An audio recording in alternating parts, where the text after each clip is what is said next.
Bonjour à tous, j'espère que vous allez tous bien. Désolé pour le retard, j'attendais Maximus, hop, qui vient d'arriver à l'instant. On n'a même pas eu le temps de se dire bonjour.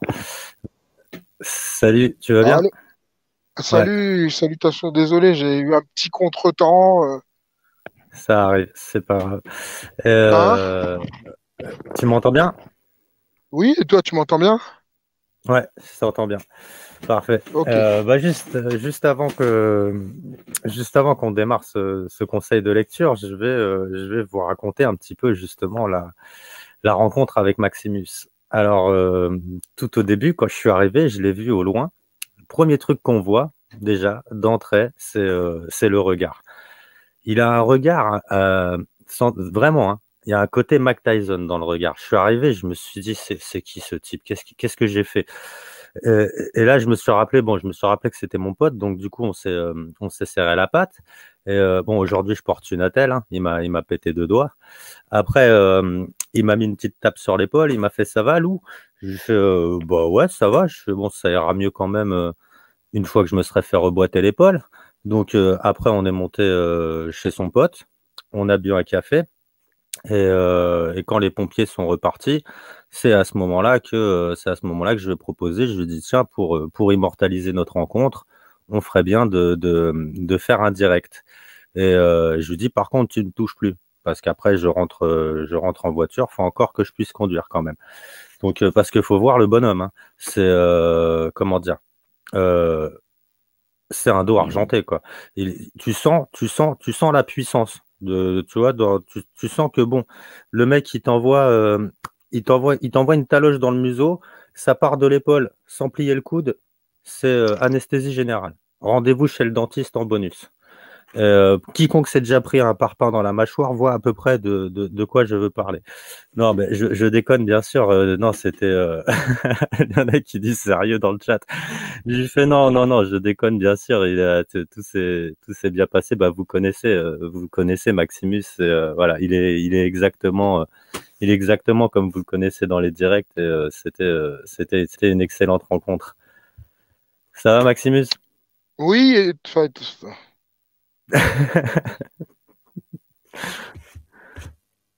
allô, tu m'entends? Ouais, on t'entend bien. Tu m'entends? D'accord, ok.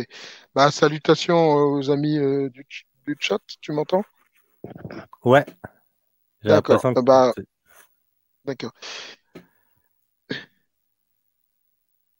alors, j'ai Ouais. l'impression que tu ne m'entends pas. Non, je t'entends bien en même temps, je suis en simultané, c'est pour ça. D'accord. C'est-à-dire, tu as un retour, c'est ça?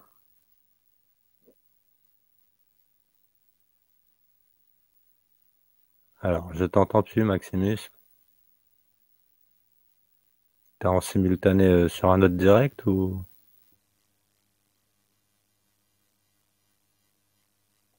Alors, je sais pas si vous entendez Maximus, moi je l'entends plus en tout cas.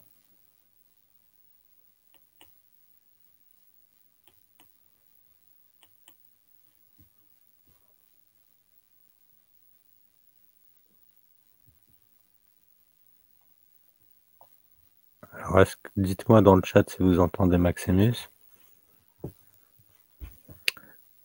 Moi, on m'entend. Maximus, si tu m'entends, faut que à mon avis, il faut que tu déconnectes, reconnectes, parce que là, on t'entend plus.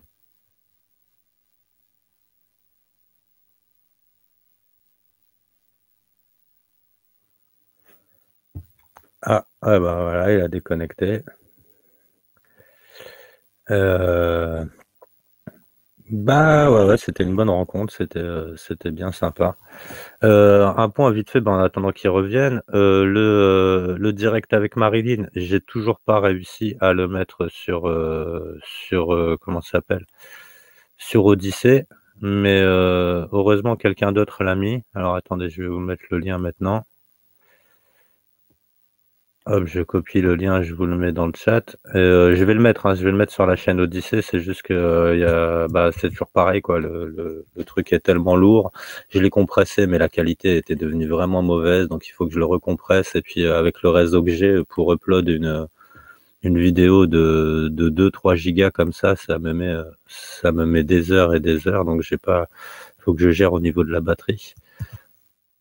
Hop, voilà, le direct avec Marilyn, donc qui dure 4 heures. Voilà, le lien est ici. Vous pouvez le trouver sur cette chaîne, la chaîne de Thémis, donc qui repasse souvent les directs. Et euh, Odyssée ferait qu'on m'explique pourquoi ça coûte des hybrides pour publier. Ah, je sais pas. Je sais pas, je suis pas au courant de ce truc-là. Euh, oui, pour l'entretien avec Youssef Indy, c'est validé. Ce sera jeudi soir, donc pendant la chronique de Monsieur K, jeudi soir de 20h à 21h, il y aura Youssef Indy avec nous qui viendra présenter son livre, donc l'autre Zemmour, son livre L'autre Zemmour. Alors je sais pas ce qui se passe avec Maximus.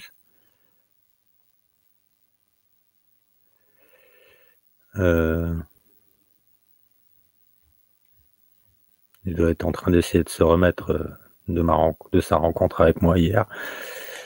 Voilà pour ça. Donc, sinon, là, après, à partir de jeudi, il y a 3 directs sur 3 jours qui vont s'enchaîner. Donc, jeudi soir, c'est le direct avec Youssef Indy et Monsieur K. Vendredi soir, on retrouvera Marilyn. J'ai pas encore trouvé de nom pour les émissions de Marilyn. Je vais essayer de décider ça avec elle. Et samedi soir, ce sera le journal où je vais essayer certainement d'inviter Jim ou comment il s'appelle, Jonathan d'Exoportail, ou peut-être même les deux en même temps, on verra, hein, je vais voir s'ils sont disponibles. Je les inviterai pour samedi soir, parce que c'est vrai que ça fait un petit moment que je les ai pas invités. Donc je sais pas ce qui se passe avec Maximus. Voilà, il est de retour. Bon, tu m'entends? Oui, je t'entends. Et toi, tu m'entends? Ouais, qu'est-ce qui s'est passé? Non, rien, c'est juste que je suis à l'extérieur de chez moi, c'est tout. C'est rien. Ça se passera en extérieur. Non, rien, Ok, rien de. ok, ça marche. Bon, alors aujourd'hui, tu as choisi comme conseil de lecture le communisme de marché de Flora Moncorbier. Et Ah, voilà, pourquoi déjà pourquoi est-ce que tu as alors, dans un choisi ça? premier temps, je vais déjà saluer, parce que mon arrivée, elle n'est pas tout à fait conforme à d'habitude. Donc, salutations aux amis du chat. Je pense que tu as parlé de notre rencontre, j'imagine, parce que j'ai pas tout suivi. Ouais, Et ouais, puis, ouais. on va remercier aussi spéciale dédicace à G. Martin, qui est celui par qui la rencontre a pu se faire. J'ai Martin, ouais, Gamelire aussi, il s'appelle sur Discord. Ouais. Oui, oui, oui, tout à fait. Donc, on le salue et on le remercie aussi pour ce qu'il a fait pour nous. Hmm. Et on le verra probablement prochainement. Enfin, moi, en tout cas, je le reverrai probablement sur une prochaine manif, quoi. Ouais, j'ai envoyé un mail hier soir, je dis que j'allais aussi monter en manifestation bientôt, là, je ne dirais qu'après, mais pour aller à sa rencontre et le remercier. En fait, ce qu'il a fait, il a remis un. Ça a été malin, hein, sa démarche a été assez maligne. Il a remis un sac à Maximus et il a demandé à Maximus de me remettre ce sac. Et en gros, il a dit comme ça vous fera une occasion de se rencontrer. Et puis comme le sac prenait de la place dans le coffre de Maximus, bah Maximus m'a dit, il faudrait que tu viennes quand même le récupérer rapidement. Et donc, bah, je le Bon, enfin, remercie déjà pour. ceci dit, t'as vu, je t'ai laissé un délai quand même large pour le Ouais, mais récupérer. C'est bon, toi quand c'est vrai que ça faisait une occasion de se rencontrer rapidement et ça faisait un prétexte de se rencontrer. Donc moi, je me suis dit, je vais pas te laisser 15 ans avec le sac dans la voiture. Hier, j'avais pas de direct, donc j'en ai profité pour venir te voir directement. Et c'est vrai que bon, c'était, bah voilà, le contenu du sac, ça après, c'est, ça me regarde, hein, c'est quelque chose qu'il voulait me remettre. Et je le remercie énormément pour le contenu de ce sac. Mais c'est vrai que c'était malin comme démarche et c'était bien trouvé. Et il faudra que j'aille le remercier vraiment sur le terrain. exactement. Donc, très bien. Donc, on t'a parlé de notre petit live improvisé ou pas? Ouais, j'ai un petit peu ironisé sur notre rencontre au départ. Je te laisserai réécouter, je te laisserai réécouter la rediffusion. Mais ouais, ouais, j'en ai parlé, ouais. Bah après, ouais, vous l'avez vu, la suite, on s'est vu près d'un lac et puis voilà, on a fait ce petit direct ensemble. Oui, oui, enfin, je vais quand même dire bonjour à un petit peu les personnes qui sont dans le chat. Donc, Karine BZH, Gilles Texier, bonjour. Salut Olivier Props aussi, qui nous écoute régulièrement, qui nous envoie toujours des bons messages d'encouragement. Salutations à la précieuse vérité, une marche inéluctable, etc. Hmm. Il y a une personne qui me demandait si je connaissais Jean-Philippe Lustig, pas personnellement, mais je sais que c'était un commentateur de sport, donc principalement, il a beaucoup commenté la boxe. Alors, à savoir si j'ai la même voix, ça, c'est à vous de le déterminer. Moi, je ne pense pas personnellement, mais bon. Il y a Et Olivier Props sinon, aussi dans le chat. Salut Olivier. ouais, bon, on salue Olivier qui fait toujours un assez bon travail. Et puis, tu me posais la question pourquoi j'ai choisi le communisme de marché. Je l'ai choisi parce que je trouve que finalement, il y a des lignes de convergence comme ça. Et vous avez vu que ce week-end, j'étais sur le terrain, donc malheureusement, j'ai fait sauter les lives par inadvertance. Et on a rencontré des gens qui étaient de réinfo Covid, effectivement, qui en avaient marre du masque et qui souhaitaient revenir à des choses beaucoup plus ouvertes, beaucoup plus saines, beaucoup plus normales. Donc c'était vraiment d'ailleurs un moment extraordinaire. Il y avait Alexandra Orion-Code qui était présente d'ailleurs, personne très sympathique. Vraiment un super live, quoi. Enfin, vraiment un super moment, surtout dans un premier temps. Et on voit que j'ai envie de dire qu'au niveau des mentalités, il y a en tout cas d'une minorité. Donc, ça bouge.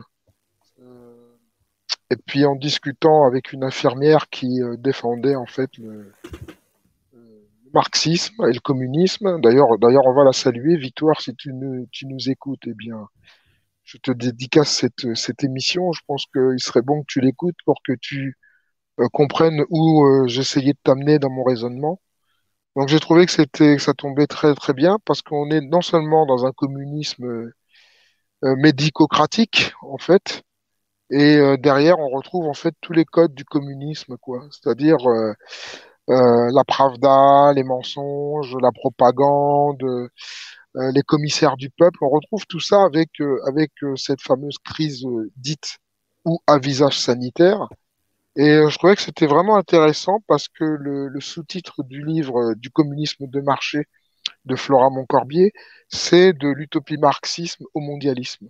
Et véritablement, je trouve il y a peut-être des choses dont on pourrait parler et qui démontrent à quel point, en fin de compte, tout était déjà prévu quelque part, même si dans un premier temps, la crise sanitaire s'est profilée plus après, plutôt dans les années 2010, notamment avec la tentative de H1N1, etc., où certains auteurs, notamment Serge Monast, hein, avaient prévenu qu'ils essaieraient de faire ce genre de choses.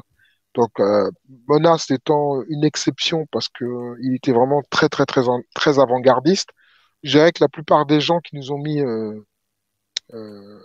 prévenus que ces choses-là étaient en train d'arriver, euh, ont écrit et ont commencé à s'exprimer plutôt dans les années 2000-2010, quoi.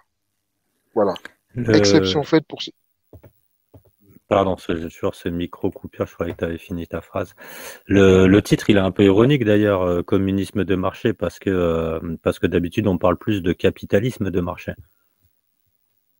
Non, je trouve que le communisme de marché est excellent comme, d'abord comme trouvaille, comme formule, parce que, bon, alors, il n'y a pas longtemps, si tu veux, le communisme, euh, il a fait couler beaucoup d'encre, et à l'époque, je me rappelle qu'il y avait un fameux livre noir du communisme qui s'était fait sous la direction de Stéphane Courtois.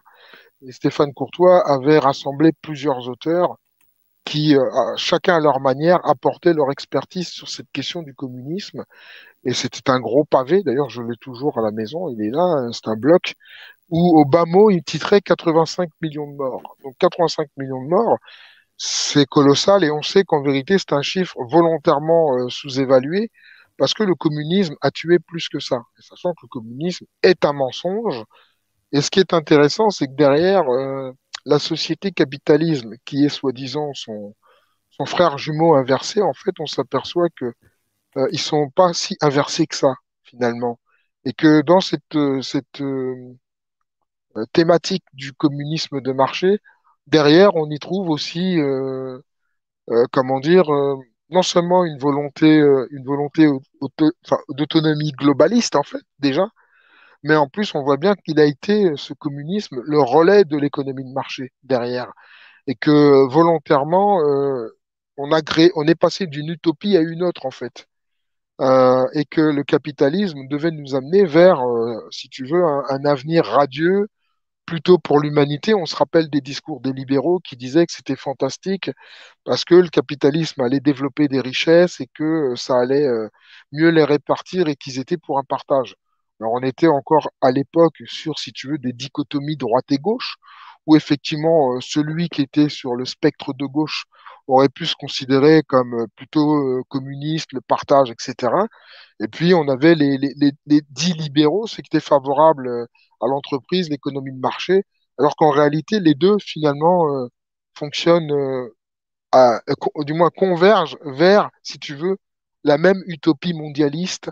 Et on s'aperçoit que le marché, soi-disant, l'économie de marché, en fait, elle a fait exactement ce qu'a fait le communisme. Elle a nivelé tout le monde vers le bas, en fait, et elle a permis à une certaine élite de s'enrichir et de prendre le contrôle de tout ce qu'il était possible de contrôler. Et, et puis après, derrière ça, en fait, bah, on s'est retrouvé avec une uniformisation, une pensée unique, etc. On a retrouvé exactement, si tu veux, les mêmes codes dans l'économie de marché que dans le communisme, avec la même pensée unique, les mêmes pravdas, les mêmes nouvelles, les mêmes commissaires du peuple qui interdisaient effectivement certains débats sur des questions de type politique, par exemple, ne serait-ce que sur l'immigration ou sur même la question du mondialisme. Il n'y avait pas réellement de débat. On l'a vu avec l'instauration euh, comment dire, de Schengen et la mise en place de l'Europe. Il n'y avait pas de débat pour les anti-européens. Enfin, il n'y avait pas de débat. Si, il y avait des anti-européistes qui pouvaient s'exprimer à l'époque, qui étaient opposés à la construction européenne.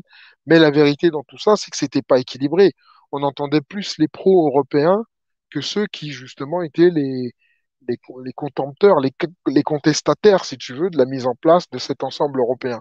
Donc on voit bien en fait la supercherie, si tu veux, de cette mise en place de cette économie de marché qui finalement est un communisme de marché. Et aujourd'hui, on s'en rend bien compte que derrière qu'on est passé, si tu veux, de l'homo soviéticus à l'homo democraticus, economicus. Et aujourd'hui, on est où? On est à l'homo, comment dire, sanitarovirus, quoi. Tu vois ce que je veux dire? Avec le transhumanisme et la génétique, génético-transhumaniste, quoi. Donc on voit bien le chemin qu'il a fallu parcourir avec évidemment des dogmes, des doctrines, des idéologies pour faire changer, si tu veux, les mentalités, les faire évoluer et les faire admettre la notion de progrès justement à travers l'économie libérale ou l'économie de marché, ce qui est à peu près la même chose finalement, hein, puisque le système, si tu veux, capitaliste, en lui-même est un système. Et en lui-même, il était, enfin, je veux dire, du point de vue des libéraux, il n'était pas critiquable, il était critiquable du point de vue du prisme de la gauche, mais la gauche en elle-même, elle était tout aussi internationaliste. Donc, elle était pour, si tu veux, elle était pour qu'il n'y ait plus de frontières, ce qui arrange totalement le communisme de marché, autrement dit le mondialisme, et elle était pour effectivement le métissage et évidemment tout ce qu'on voit aujourd'hui qu'ils mettent en œuvre avec au niveau de l'immigration, le bradage des nations, la destruction des États, des pays, etc. On voit bien que tout ça finalement est une matrice qui n'a pu se faire que parce qu'au départ il fallait créer deux faux antagonismes qui finalement sont la même chose. Voilà, c'est tout ce que je pense que là, au niveau de l'introduction, j'essaie d'être le plus comment dire, précis possible, mais on voit bien que euh, euh, le comparatif, c'était toujours faire croire que du côté de l'économie de marché, il y avait plus de démocratie, que c'était plus libre, c'était plus ouvert, alors que derrière, en fait, en adhérant, si tu veux, à cette fameuse économie de marché ou communisme de marché, eh bien, derrière, on amenait en fait le mondialisme qui lui-même nous amène dans le contexte qu'on l'on connaît aujourd'hui, quoi. Euh, Est-ce que là aujourd'hui justement par rapport au salaire universel qui arrive, c'est une forme de communisme qui est en train de se mettre en place, une forme quelque part de dictature communiste? Bah, ça y ressemble en tout cas, parce que dans certains pays communistes, il y avait un salaire qui était comment dire, égal pour tous, quelle que soit la fonction que tu occupais. C'est-à-dire le maître d'école, il touchait la même paye que, par exemple, je dis ça comme ça, mais le boucher, parce que tout était entreprise d'État. À partir du moment où tu es dans le cadre d'une entreprise d'État, tu es dans une forme de communisme, puisque c'est l'État qui d'une certaine manière, assure ta rémunération et les allocations, les aides diverses et variées ou le revenu universel, c'est une manière déjà de nous pousser dans une forme de communisme, absolument. Un communisme sanitaire ou à visage sanitaire. Mais c'est effectivement, le projet final, c'est toujours une forme de communisme où la propriété privée disparaîtra, parce qu'ils en parlent d'ailleurs, et où l'individu ne s'appartient plus. On le voit bien. On voit bien des gens comme Jacques Attali qui parle ouvertement, si tu veux, d'un permis de procréer. D'ailleurs, même Laurent Alexandre aussi dit exactement la même chose. Il dit à partir du moment où tu es en dessous de 150 de QI, tu n'auras pas droit, par exemple, de fonder une famille, des choses comme ça, tu vois. Donc, on voit bien que quelque part, si tu veux, le système communiste, euh, on est en train d'y revenir à grands pas. C'est une réalité. Et là, récemment, on parlait d'Israël un petit peu comme laboratoire du monde, hein, par rapport à toute la réponse apportée à cette pandémie. Est-ce qu'on peut dire que la Chine aussi, c'est un petit peu le laboratoire du monde, mais le laboratoire d'un communisme, ouais, d'une forme de communisme, et un communisme en même temps intrusif, parce qu'on sait qu'il y a il y a toute cette histoire de note sociale, et que à partir du moment où on est noté socialement, si on a une mauvaise note sociale, bah, on ne peut plus évoluer correctement dans la société. Est-ce qu'on peut dire quelque part, ouais, que la Chine actuellement, c'est le laboratoire du monde par rapport à la nouvelle politique mondialiste qui arrive derrière? Bah, tu poses la question, je pense que tu connais déjà un peu la réponse. La question, elle est clairement, elle est nettement oui. On voit bien que il y a beaucoup de choses qui se passent en Chine et qu'on voudrait exporter vers le bloc euro-atlantique, notamment effectivement ce fameux crédit social, le passeport vert, le pass sanitaire. Toutes ces choses, si tu veux, sont issues des cerveaux des mondialistes qui sont des eugénistes et des malthusianistes en plus, et que c'est un petit peu quelque part ce que fait la Chine. La Chine contrôle les naissances. La Chine, si tu veux, au niveau du contrôle social de l'individu, est très avancée, notamment sur la surveillance. sur le fichage, sur le traçage, sur le contrôle de la population. Et on voit bien qu'il y a il y a une tentation totalitaire d'imposer ce modèle de société à, bien sûr, à des populations qui ont l'habitude de vivre justement beaucoup plus librement que les Chinois. À la différence que les Chinois ont plutôt un cerveau collectif, donc c'est beaucoup plus facile de leur imposer des mesures liberticides dans lesquelles ils vont se soumettre hein, parce qu'ils ont naturellement ça en eux. Alors que pour des Européens ou des Européanisés ou autres, ça risque d'être un petit peu plus compliqué. Donc il faut en réalité une très très forte propagande, un très très haut niveau de lavage de cerveau, et il faut surtout par des moyens et des canaux qui sont liés à l'alimentation, le style de vie, ou même par les ondes hein, qui sont comment dire, diffusées dans l'atmosphère à travers, par exemple, les appareils Wi-Fi ou autres, commencer à rendre les caractères plus émollients, plus souples, tu vois ce que je veux dire? Donc, pour qu'effectivement, cet esprit collectif de soumission plus se créer, c'est-à-dire se créer dans la société, hein, c'est une égrégore de soumission, où les gens admettent, se soumettent, se résignent, et puis finalement disent, bah, c'est comme ça, et on peut pas faire autrement. Et c'est un petit peu ce qu'on entend quelque part dans la société, où les gens qui portent le masque sont totalement résignés. Aujourd'hui encore, j'ai parlé avec des personnes, je leur disais bientôt vaccinés, il y a des gens qui me disaient c'est déjà fait, et c'était des personnes âgées. Tu vois ce que je veux dire? C'est-à-dire que c'est des gens qui, à un moment donné, ils savent que le vaccin est expérimental. D'ailleurs, c'est ce que disent les assureurs. Merci à Grain de Sable de nous avoir aiguillés là-dessus. Les assureurs, effectivement, si vous souhaitez vous faire assurer pour un risque vaccinal qui est lié de manière plus ou moins directe au Covid-19, les assureurs vous disent ouvertement qu'ils ne prennent pas ce risque, car en réalité, c'est un risque qui les engage beaucoup trop loin juridiquement parce que le vaccin est expérimental. C'est le terme enfin, selon le poste de Grain de Sable qu'ils ont utilisé. Donc, ce qui ne me surprend en aucun cas. Donc, on voit bien que derrière la volonté, encore une fois, soi-disant, à tous ces jours pareil, hein, c'est pour le bien du peuple et c'est très exactement ce que disaient les communistes. Les communistes, vous savez, enfin, à l'époque, quand on parlait avec des militants communistes, ils disaient mais Staline, c'est pas le vrai communisme. Trotsky, c'est pas le vrai communisme. Les purges de Mao, c'est pas le vrai communisme. Il disait toujours des choses comme ça. Et il disait que le vrai communisme, en fait, c'était le partage, c'était que tout le monde ait droit à la même part, etc., etc. C'était le même mensonge. Mais la vérité, c'est que le communisme est élitiste. Le communisme en lui-même porte les germes du corps mystique de l'Antéchrist, pour reprendre ce que disait Bergeron. C'est une réalité. C'est-à-dire que dans le corps mystique de l'Antéchrist, il y a le communisme, il y a la franc-maçonnerie, il y a l'illuminisme, et évidemment, il y a la Kabbale. Vous avez tout ça dans le corps mystique de l'Antéchrist. Parce que plus anti-chrétien qu'un communiste, ça n'existe pas en vérité. Voilà. Donc les communistes, ça les dérange pas que les églises brûlent, ouais, tu vois. Mais c'est exactement le même état d'esprit que les mondialistes, en fait. Et on retrouve exactement la même chose. Rappelez-vous quand Notre-Dame a brûlé, vous avez vu euh, Monsieur Édouard Philippe et Emmanuel Macron qui avaient des petits rictus et des petits sourires, alors que la situation ne se prêtait pas à ce genre d'attitude. Surtout quand on a des caméras sur soi.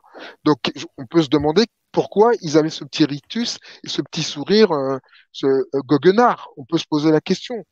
Donc donc on voit bien que derrière le mondialisme ou le nouvel ordre mondial, le globalisme, ben, on va retrouver des choses qui sont franchement, factuellement, particulièrement identiques au communisme. Et pour pouvoir faire adhérer euh, les individus à quelque chose de séduisant, il fallait promouvoir l'économie de marché. Cette économie de marché qui, soi-disant, apportait des emplois, permettait à chacun de se réaliser, de se développer, mais finalement, la finalité de tout ça, c'est qu'en réalité, l'objectif aujourd'hui, c'est de tout reprendre. Vous voyez, c'est de tout récupérer. On est complètement dedans, c'est-à-dire que Je parle souvent des intrigues des guerres mondiales parce que en tout cas, la Seconde Guerre mondiale, l'état d'esprit se prêtait à la paix. Il fallait effectivement reconstruire tout ce qui avait été détruit. Et on ne pouvait plus maintenir des systèmes totalitaires comme le nazisme, enfin, ou même des systèmes autoritaires comme le fascisme ou le communisme. Donc, il fallait créer en fait une forme de gentille. C'est un petit peu comme dans les films, hein. Tout ça est scénarisé, hein. C'est-à-dire il y a le méchant qui est clairement identifié, et puis il y a le gentil qui lui aussi finalement est clairement visible dès le début du film. Ben, le film qu'on nous a vendu à l'après-guerre, c'est la démocratie pour que les peuples soient libres, indépendants et que chaque individu puisse se réaliser selon ses souhaits. C'est ce qu'on nous a vendu, mais en réalité, le vrai visage du totalitarisme se cachait derrière la démocratie. Alors ouais, quand je te posais la question, ouais, évidemment que j'avais déjà ma réponse, moi, mais c'est la tienne que je voulais entendre. Hier, on en a parlé, tu nous as fait remarquer ouais, bah, que les tests PCR à la base, c'était fait pour les animaux. Et là, je vais vous montrer un truc qui va exactement dans ce sens-là aussi. C'est en train d'arriver sur la table. Voilà, les dentistes et vétérinaires veulent aider à accélérer la vaccination. À la base, je crois pas que c'est eux qui se soient proposés pour la vaccination, mais c'est le député LREM Ludovic Dombreval qui rappelle que plus de 4500 vétérinaires, lui, il dit qu'ils se sont portés volontaires pour faire partie de la réserve sanitaire à l'arrivée du coronavirus. Et donc, lui, bah, maintenant, il aimerait bien les utiliser pour faire les vaccinations. Donc, quitte à être traités comme des animaux, autant aller se faire directement vacciner par le vétérinaire. C'est ce qui risque d'arriver demain. Dans le communisme, évidemment, on peut pas passer à côté de la parenthèse de l'Union soviétique. Et comment dire, ils se sont. Tu disais tout à l'heure que la plupart de ceux qui se revendiquent du communisme authentique disent que à chaque fois, non, la Chine c'est pas le vrai communisme, non, la Corée du Nord c'est pas le vrai communisme. Mais est-ce qu'on ne s'est pas rapproché justement un petit peu de ce que tu décris avec justement le communisme soviétique? Parce que bah, on voit déjà les désastres que ça a produit par rapport à tous ceux qui s'opposaient à cette forme de communisme. Mais il y a eu vraiment à ce moment-là le pareil pour tout le monde, c'est-à-dire tout le monde a pareil. Et là, on voit justement ces deux castes se dessiner, c'est-à-dire la caste qui distribue le pareil pour tout le monde, mais cette caste qui, elle, en haut, évidemment, a beaucoup plus que les autres. Donc, est-ce qu'on s'est pas rapproché pendant la parenthèse communiste de ce qui nous attend quelque part bientôt, pendant la parenthèse soviétique, pardon, de ce qui nous attend bientôt quelque part là, bientôt. Bah, quelque part, oui, parce que tu retrouves toujours, tu sais, les apparatchiks communistes qui évidemment, eux, vivaient dans l'opulence, avaient droit aux limousines, etc., en Union soviétique, justement, et qui mangeaient très bien, qui avaient droit à des bons repas, et puis il y avait le peuple qui, lui, était un peu plus dans la misère.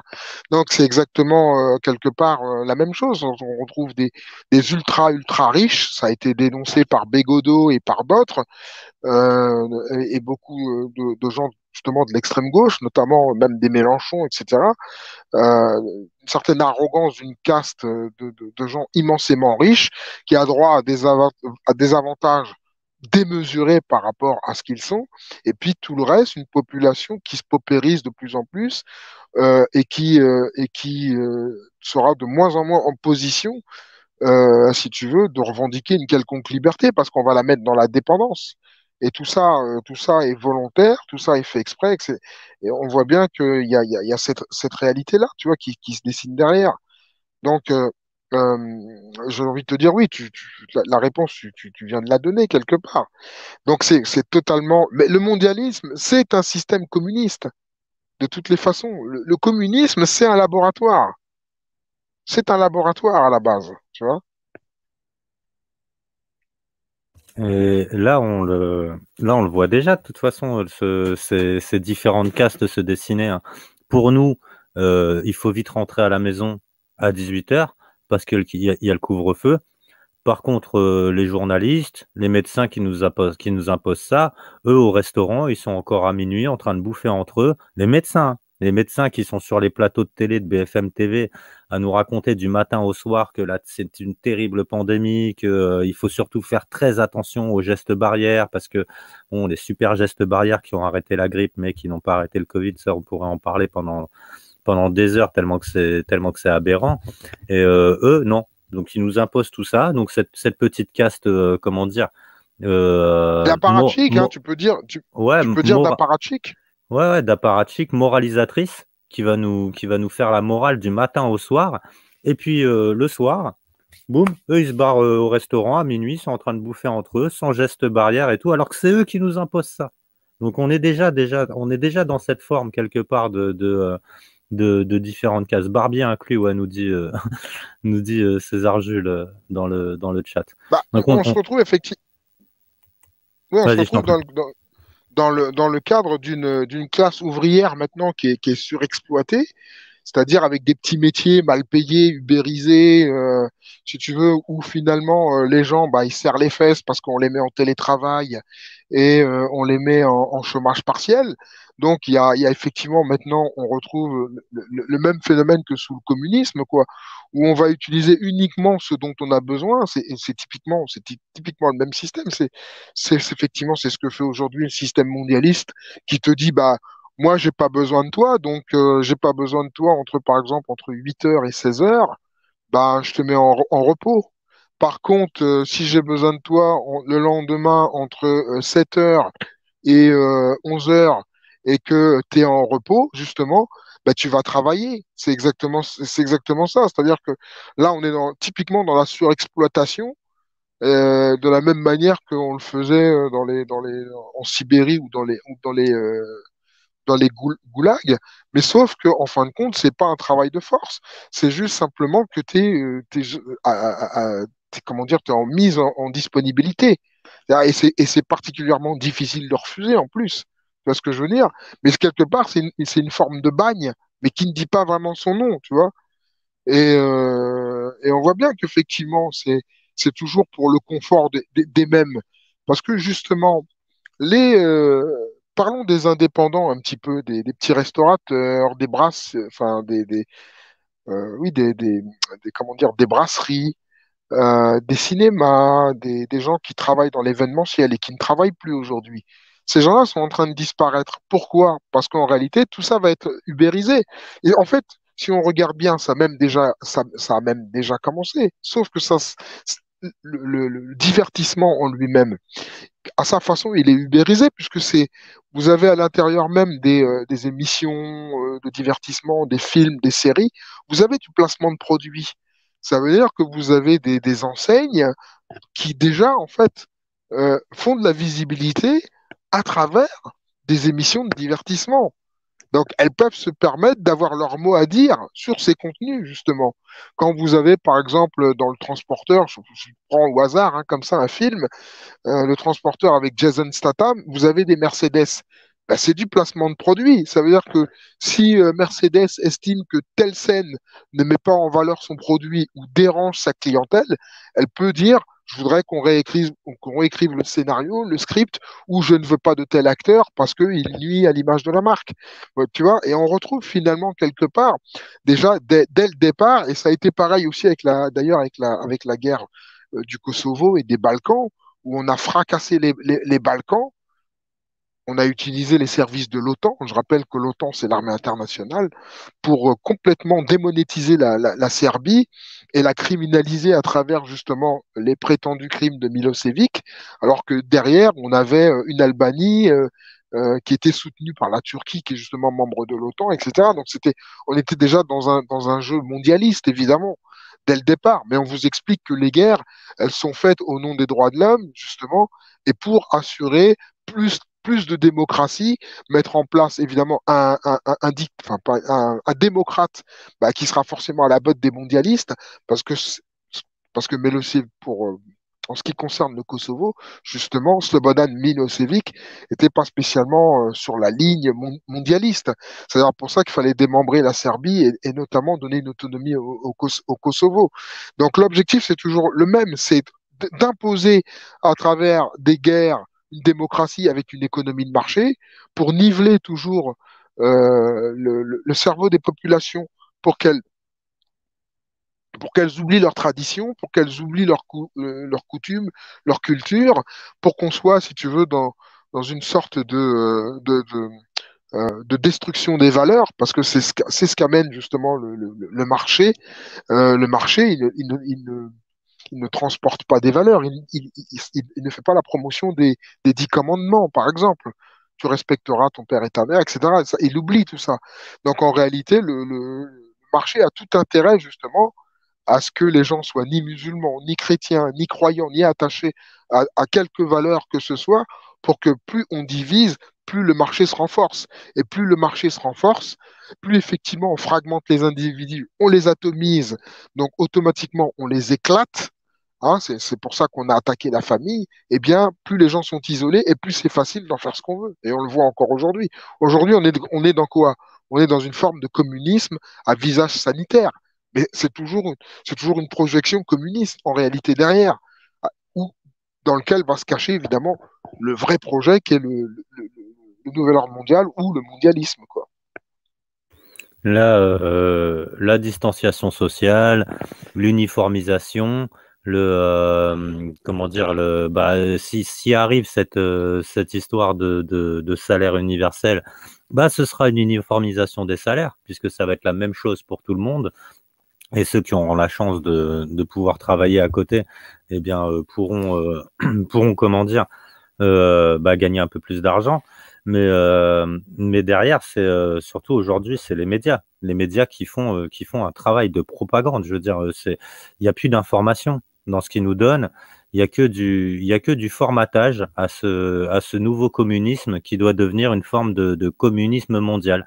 Et donc cette uniformisation qui va passer d'abord ben, par l'Europe, les États-Unis, tout ça doit s'aligner quelque part sur ce qu'est devenu la Chine actuellement. Ben, mais c'est exactement ça. Donc,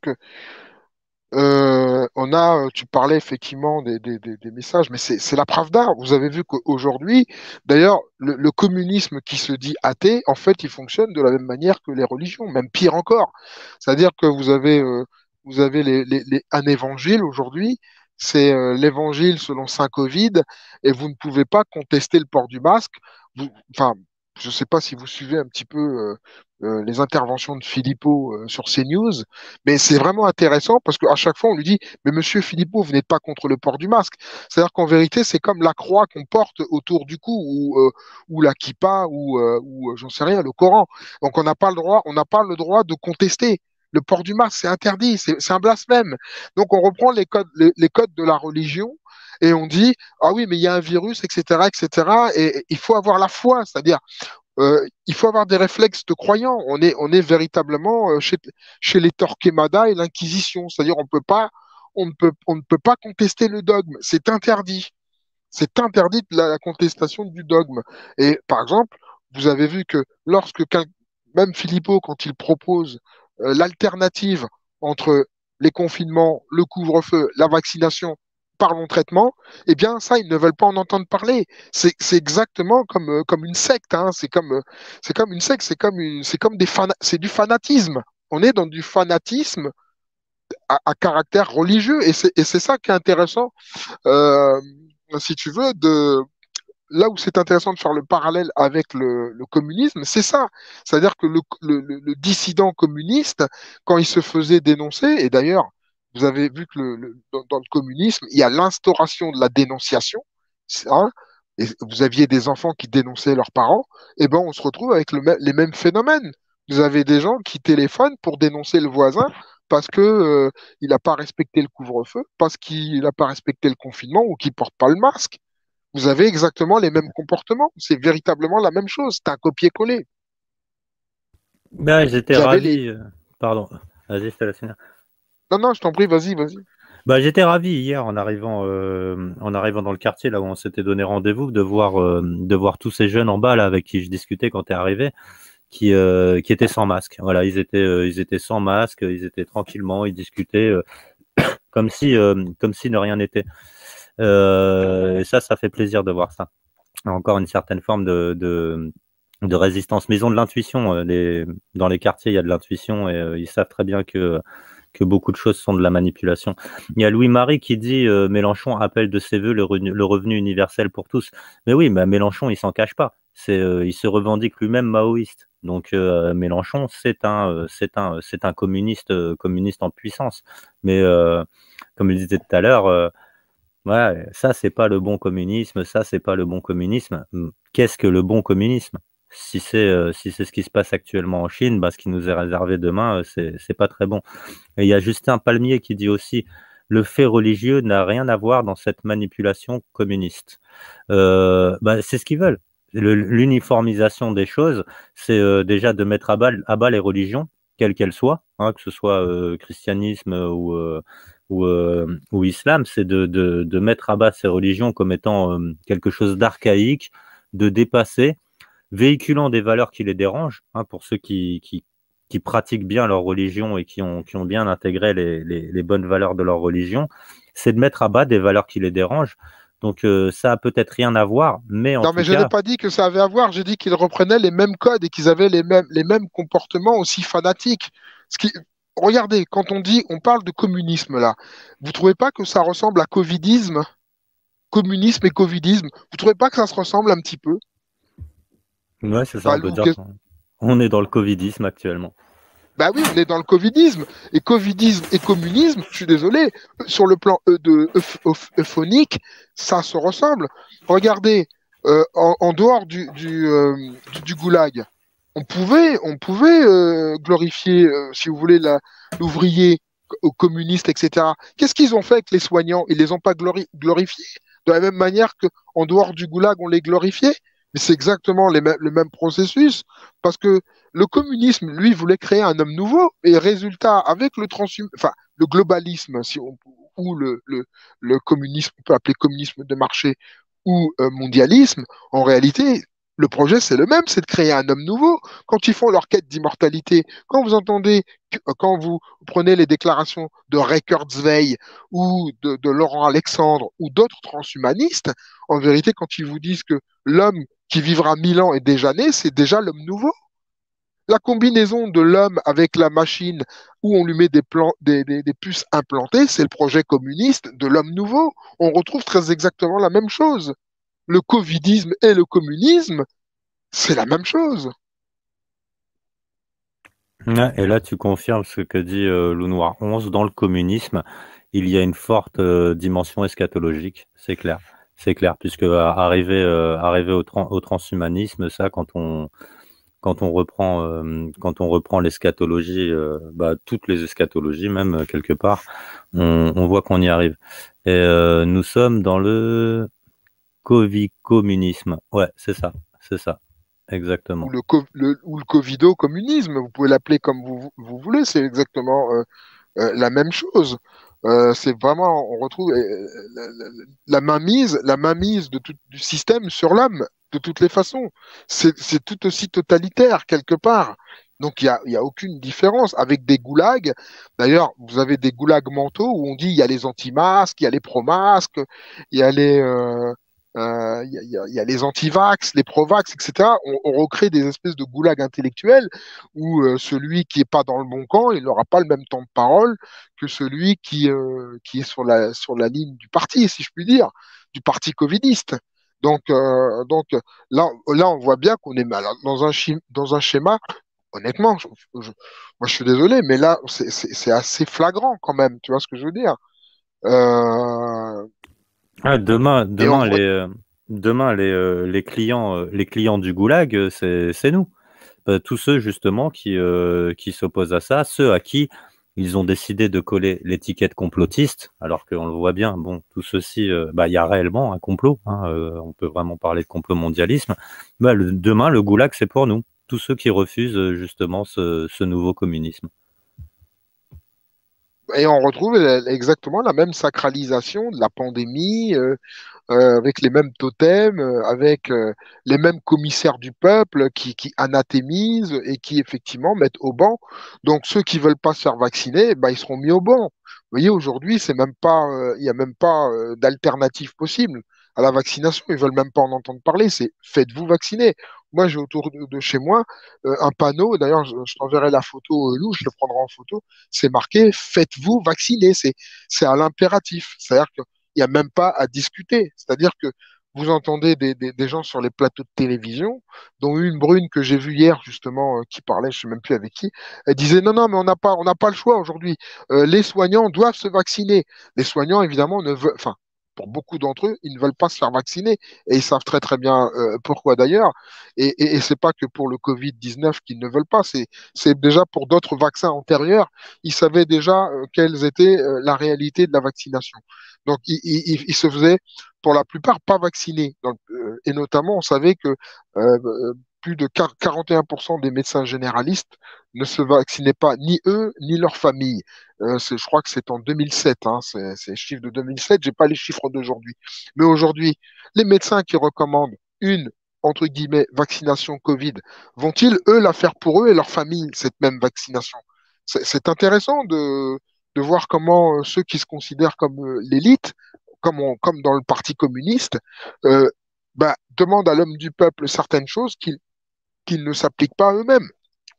C'est, c'est exactement comme dans le système communiste. Ce que le système communiste préconise pour l'homme du système communiste, c'est pas applicable pour l'élite, bien entendu. Et là, Marcel qui nous dit le communisme désigne à l'origine une forme théorique de société sans classe et d'organisation sociale sans État démocratique où la propriété privée lucrative. Quelle blague. Bah ouais, c'est ça, bah, c'est ce qu'ils disent, hein, une société sans classe, mais une société de caste quand même. C'est exactement ce vers quoi on se dirige. Absolument, exactement, c'est tout à fait vrai, quoi. Donc, en fait, si vous voulez, l'épisode soviétique, c'était ni plus ni moins, encore une fois, hein, qu'une expérience encore, hein, c'est parce qu'ils ne font que ça, hein. Et ils ne font que des expériences à échelle humaine, ils voient comment les gens réagissent, s'ils s'adaptent, s'ils se soumettent, s'ils s'intègrent bien, si je puis dire. Et puis après, ils font des ajustements. C'est exactement c'est ce qu'ils ont c'est ce qu'ils ont toujours fait. Et ils vous promettent à chaque fois, hein, c'est ce que faisait le système communiste. Le système communiste, il disait toujours qu'il fallait encore plus de communisme pour qu'on arrive enfin à cette espèce de monde parfait, cette espèce d'utopie communiste où ce serait l'égalité entre tous les êtres humains, etc., la société parfaite. Et c'est très exactement ce qu'on vous vend avec le Covidisme. On vous fait croire qu'avec la vaccination, ça, il va y avoir comme un retour à la normale, sauf que quand on entend certains grands prêtres covidistes, eh bien, ils disent non, il faudra continuer les distanciations sociales, il faudra continuer le port du masque, et il faudra évidemment, comment dire, continuer les gestes barrières. Donc on voit bien que, en vérité, c'est un mirage qu'on vend à l'homo, si je puis dire, vaccinatus, hein, si on peut l'appeler comme ça, puisque il est plus economicus maintenant, on disait, les Gilets jaunes dans leur manif, ils disaient travaille, consomme et ferme ta gueule. Bah, aujourd'hui, c'est plutôt euh, comment dire, travaille, consomme et ferme ta gueule. Consommer, tu peux pas, donc c'est travail et ferme ta gueule, puisque tu peux plus aller boire un coup dans une brasserie ou aller au cinéma.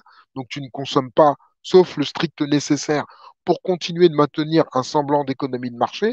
Et puis demain, il y aura plus de travail, donc ça sera juste ferme ta gueule. Ça sera juste ça.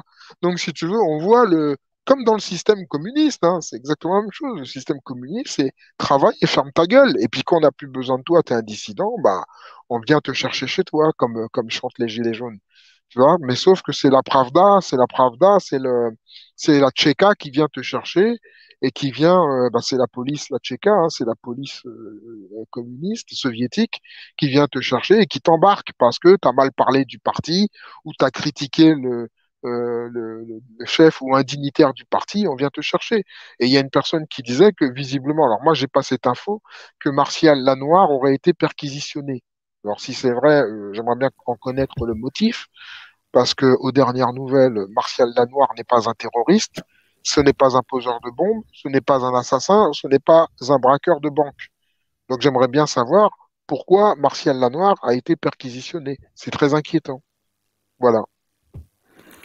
Ouais, bah ouais, moi je suis pas au courant de cette information non plus. J'ai vu passer ça dans le chat. Si c'est vrai, oui, c'est vrai que c'est très inquiétant. Euh, Vous savez, moi j'aime bien cogiter justement à la manière dont ils vont nous amener les choses. Et il y a eu des différentes déclarations de l'OMS là, comme quoi ils expliquaient que les confinements, ce n'est pas la solution, ce n'est plus la solution. En tout cas, il ne faut plus passer par les confinements. Et comment rendre la vaccination obligatoire de manière très vislarde sans la rendre obligatoire? C'est cet article-là qui m'a fait penser à ça. Covid-19, malgré la vaccination, un quatrième confinement n'est pas exclu en Israël. Et là, je me dis, si ça se passe comme ça en France, ils peuvent nous amener la vaccination obligatoire d'une manière très vislarde. C'est-à-dire, imaginez qu'en France, ça se passe exactement comme pour Israël. Donc, qu'on nous dise bah, malgré les vaccinations de masse qu'il y a, on va quand même devoir retourner vers un nouveau confinement parce que le virus circule toujours.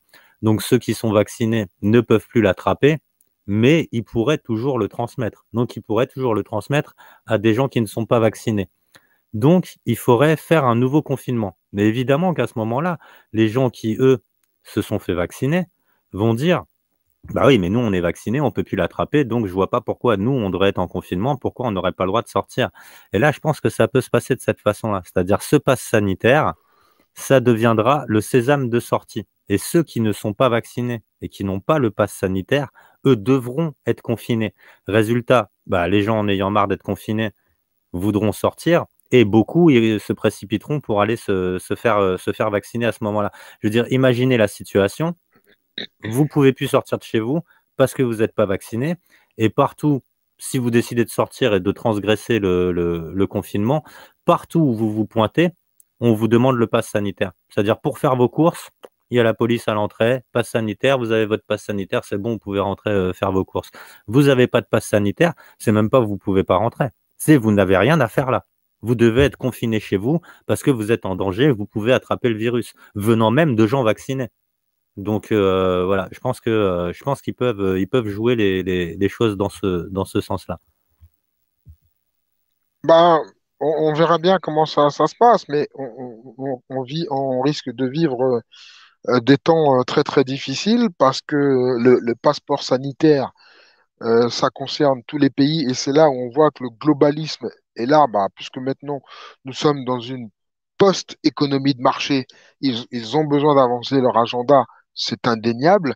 Ils détruisent maintenant certains pans d'une économie qui était tenue par des petits indépendants. Ils veulent plus effectivement des petites entreprises familiales, etc., etc ou des petits entrepreneurs sur des petits métiers. Ils ont besoin d'avoir un contrôle total, exactement comme le Parti communiste d'ailleurs, qui veut avoir un contrôle total sur la personne dans le système communiste.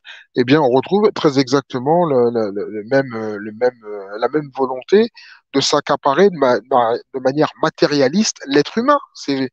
C'est tout, c'est ce que faisait effectivement le système communiste qui s'appropriait l'être humain. Et bien là, on voit un communisme de marché ou un communisme sanitaire ou un visage sanitaire qui ne dit pas son nom et qui maintenant dit, eh ben, c'est moi qui décide de ce que tu auras le droit de faire, quand tu auras le droit de faire et les conditions dans lesquelles tu auras le droit de le faire. Et c'est très exactement ça. Donc, on n'est plus du tout dans un système de liberté ou même d'état de droit.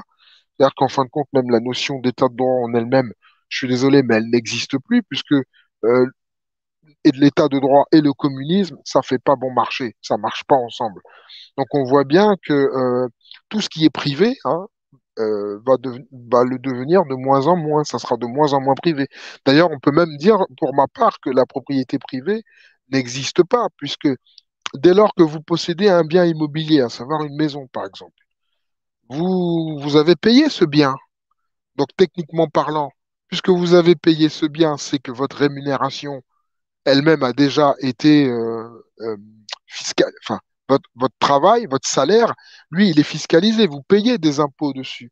Donc, techniquement parlant, vous allez acquérir un bien avec avec votre salaire net. Vous allez payer avec le net et non plus avec le brut. Et donc, l'État va reponctionner parce que vous achetez une maison avec votre salaire net, ce qui est quand même assez grave. Donc, c'est une manière encore de vous reprendre de l'impôt par le vol. Donc, et puis, à partir du moment où vous avez une maison, eh ben, vous devrez vous acquitter de diverses taxes, diverses charges, d'impôts fonciers, etc.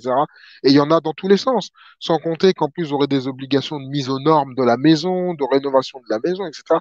Donc, sur lequel l'État prendra encore des taxes. Et des taxes, et des taxes, et des taxes. Et des impôts. Et si vous ne vous acquittez pas de tout ça, ben, en réalité, le bien ne vous appartient plus parce que on vous envoie un huissier, on va vous envoyer des rappels pour que vous payiez.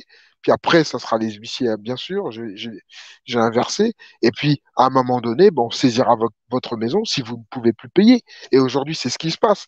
Il y a des gens qui se font aujourd'hui saisir leur maison parce qu'ils ne peuvent plus s'acquitter des charges, des taxes, etc. Et même des traites. Et des traites de la maison, ils ne peuvent plus. Donc, en réalité, la propriété privée ne l'est pas tant que ça, en fait. Donc, il y a toujours un risque de la perdre au profit, évidemment, de l'État, du système étatique qui, lui, en fait, est sous le contrôle des globalistes, des mondialistes qui veulent ce communisme et qui, à un moment donné, enverront leurs multinationales ou autres, soit racheter ce qui est rachetable. Là, je pense aux patrons de bars et aux petits commerces et à tout ça qui doivent fermer ou qui ne peuvent pas faire leur chiffre d'affaires pour pouvoir se maintenir à flot, eh bien, vous verrez qu'à un moment donné, vous aurez des gens qui viendront au nom des grandes multinationales faire des propositions pour acheter des actifs immobiliers. Et ils diront, voilà, je te propose, je prends un exemple, 150 000 euros. Et vous aurez le patron qui dira, ah non, je ne cède pas à moins de 200 000 ou de 250 000. Et l'autre, il dira, tu veux pas vendre, tant pis pour toi, je reviendrai dans un mois. Dans un mois, l'autre, il sera toujours aussi endetté parce que l'activité ne sera pas repartie. Et il dira, bon, le mois dernier, je t'ai proposé 150 000, maintenant que ton bien vaut encore moins cher et que tu es encore plus endetté, maintenant, ça sera 120 000. Voilà, et et vous verrez, vous aurez de la surenchère comme ça, de ces rapaces de multinationales de l'agroalimentaire et d'autres qui viendront démarcher les patrons de restaurants et enfin tout ce qui est fermé en ce moment et qui ne peut pas réouvrir parce que ça vaudra un euro symbolique et ils le rachèteront symboliquement. Voilà. Et on voit très bien que tout ça, c'est une OPA sur de l'immobilier pour le compte des multinationales qui continuent de faire de l'activité d'ailleurs, et de s'enrichir. Là, c'est ce qui se passe. Moi, vous savez, j'avais essayé de mettre en relation les commerçants dans le village d'à côté de chez moi, pour en cas de nouveau confinement, qu'ils se rendent tous à la mairie, faire une petite manifestation pour mettre la pression au maire, pour dire, nous, c'est bon quoi. On a un petit village, on a besoin de survivre, on reste ouvert. Puis j'avais essayé d'inciter les gens aussi à faire la même démarche partout. Sauf que bah, nouveau confinement n'est pas arrivé. Mais à la place de ça, on a toujours le couvre-feu qui est en place et tout ce qui est restaurateur, en tout cas tout ce qui est métier de l'alimentation dans le village à côté de chez moi, c'est simple, ils ont quasiment tous mis la clé sous la porte. Alors il y a le petit patron de la petite sandwicherie pas le petit patron, le patron, pardon, le patron de la petite sandwicherie dans le village d'à côté dont je vous parle souvent. Lui, en fait, ce qui se passe, c'est que bah, au début, bah, comme couvre-feu à 18 h, lui, bah, il ouvrait juste le midi. Il ouvrait juste le midi et donc il faisait son service du midi, mais il avait énormément de pertes parce que voilà, la viande et tout ça, ça se conserve pas. Et puis s'il l'a pas écoulé sur 2 jours, après bon bah la viande est perdue. Et donc ça lui coûtait plus cher d'ouvrir. Et là maintenant, il touche une indemnité et donc bah il a fermé le rideau. Il ouvre même plus le midi. Il ouvre même plus le midi parce que le midi à ouvrir que le midi, il va perdre de l'argent. Et donc maintenant, il touche une indemnité journalière, mais c'est une forme de communisme déjà, c'est une forme de salaire universel. Je veux dire, il travaille plus et il touche une forme de salaire de survie. Et aujourd'hui, son salaire ne dépend plus de sa compétence ou de sa, comment dire, de sa manière d'avoir beaucoup de clients ou pas. Aujourd'hui, son salaire ne dépend uniquement plus que de l'État et il a plus besoin de travailler. Donc lui, oui, je pense que je sais pas s'il arrivera à survivre à cette séquence, mais en tout cas, bah, c'est fort possible que le restaurant ferme définitivement et qu'il qu'il ne réouvre pas après tout ça. Donc bah forcément, il sera racheté et puis à combien, par qui, voilà, ça on verra. Mais ça, c'est en corrélation avec ce que tu dis, Maximus. C'est exactement ce qui est en train de Ah, se passer actuellement. et il sera pris à la gorge et criblé de dettes. Et à un moment donné où un de ces rapaces, ça peut être, je sais pas, ça peut être n'importe quelle enseigne, hein, vous les connaissez, hein, Burger King, ce que vous voulez, hein, Subway, enfin tout ce que vous voulez, tout ce qui est grand enseigne, viennent le démarcher en lui disant, écoute, voilà, on te propose éventuellement d'éponger tes dettes, on te donne un petit plus pour ton actif immobilier, mais tu nous le cèdes à temps. Voilà, ça peut être une. Ou alors, on peut aussi lui proposer de reprendre son enseigne. Il continuera de travailler pour la multinationale en question, sauf qu'il sera gérant. Et là, il percevra un salaire. Donc, ça sera plus son bien, il sera devenu un salarié, tout simplement, hein, de l'enseigne en question qui aura racheté son actif immobilier. Voilà, c'est ça en fait qui les attend, les restaurateurs. Eux qui ne soutenaient pas d'ailleurs les Gilets jaunes il y a 2 ans. Aujourd'hui, ils sont tous pris à la gorge. Parce que comment dire, les aides qu'on leur donne aujourd'hui, là, en ce moment, parce que quand je crois que c'était le 1er février, hein, ils voulaient tous réouvrir. Hmm. C'était à quelle date ils devaient réouvrir? C'est pas le 1er février? Je sais plus. Ils s'étaient pas tous mis d'accord Euh, pour réouvrir?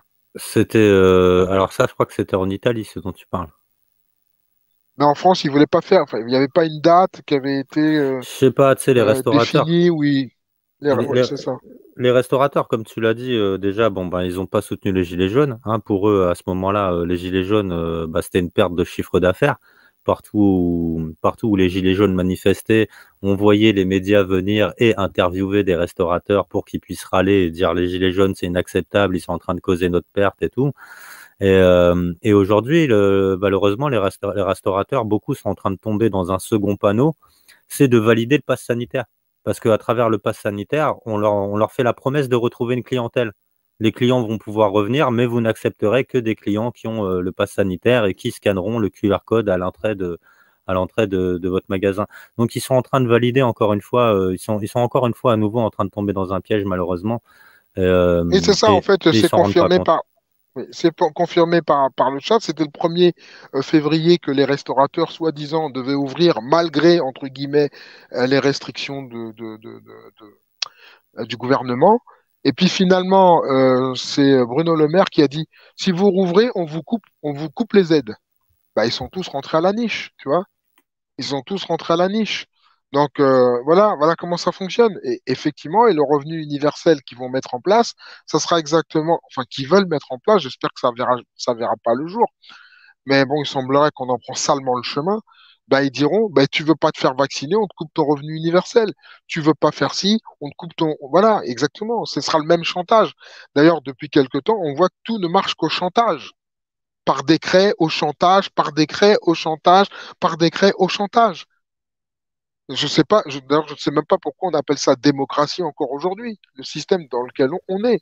On est déjà dans le globalisme, on est déjà dans l'état totalitaire communiste post-communiste de marché et communiste à visage sanitaire. On est déjà dedans en vérité. Il y a déjà des petits Staline qui te disent comment demain tu devras fonctionner, ce que tu devras accepter, etc., etc. D'ailleurs, ils le disent déjà même dans les mainstream. Vous devrez vous faire vacciner parce que c'est, comment dire, non seulement parce que c'est vivement recommandé, mais si on veut sortir de la crise, c'est ça qu'il faut faire. Ce qu'il faut faire. On est dans du dogmatisme le plus absolu, sans aucun recul, sans aucune preuve, parce que les gens disent oui, mais il y a eu quelques effets secondaires de la vaccination. Les gens ont attrapé la grippe et puis finalement ils sont tombés malades. Ben oui, mais les effets secondaires on peut en avoir pour plusieurs années, hein, des effets secondaires. Hein. C'est pas parce que il y a quelques effets secondaires aujourd'hui, là, où il y a peu, qu'il n'y en aura pas dans 5 ans, dans 3 ans, dans 6 mois, dans 10 ans. Il y a des gens qui développent des scléroses en plaques, des Oui, myofascites à macrophages, etc. C'est des choses qui se déclarent bien après, parfois, les temps de bien sûr. vaccination.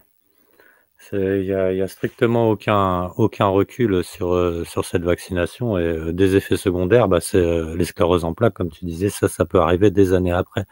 Il y a Karine qui nous dit, Exactement. il y a Karine qui nous dit, moi, ça m'a rassuré hier, j'ai été me balader et voir un peu partout sur les routes dans le Finistère Nord, vente directe de fermes, paysans, vente directe d'oignons, échalotes. C'est bien, les gens comprennent. Bah voilà, ça c'est une forme de résistance qu'on peut faire et de solidarité. Oui, il faut aller voir plutôt que d'aller continuer à enrichir comment dire, les grandes surfaces qui tirent profit de cette crise, hein, parce qu'elles s'en foutent en fait, elles vendent toujours autant. Simplement, les gens se massent avant 18 heures pour aller faire les courses, mais elles vendent toujours autant. Elles qui se réjouissaient justement à chaque annonce de confinement, parce qu'à chaque annonce de confinement, ça fait exploser le chiffre d'affaires des grandes surfaces. Les gens vont faire des réserves d'un coup et ça faisait exploser le chiffre d'affaires. Alors ça, oui, on peut le faire. Bah, moi, c'est ce que j'essayais de faire aussi. Le patron de la petite sandwicherie dans le village d'à côté, moi, voilà, je l'aime bien, ce mec-là, je le connais bien. Ses sandwichs sont bons et j'allais j'allais pratiquement tous les jours par soutien aussi lui acheter des sandwichs. Donc pendant pas mal de temps, là, j'ai bouffé des sandwichs, mais bon, c'est comme ça et ça me permettait en même temps bah, de manger des bons sandwichs et puis de le soutenir. Et il faut faire ça. Il faut aller voir les petits producteurs, les petits commerçants et continuer à les faire tourner au maximum parce que sinon ils vont disparaître. Il faut essayer de les faire survivre à ça. On ne sait pas combien de temps ça va durer, mais il faut essayer de les faire survivre à ça le maximum possible. Alors, il y a une autre question. Johnny Monsieur, je crois que quand tu poses la question, tu donnes la réponse derrière.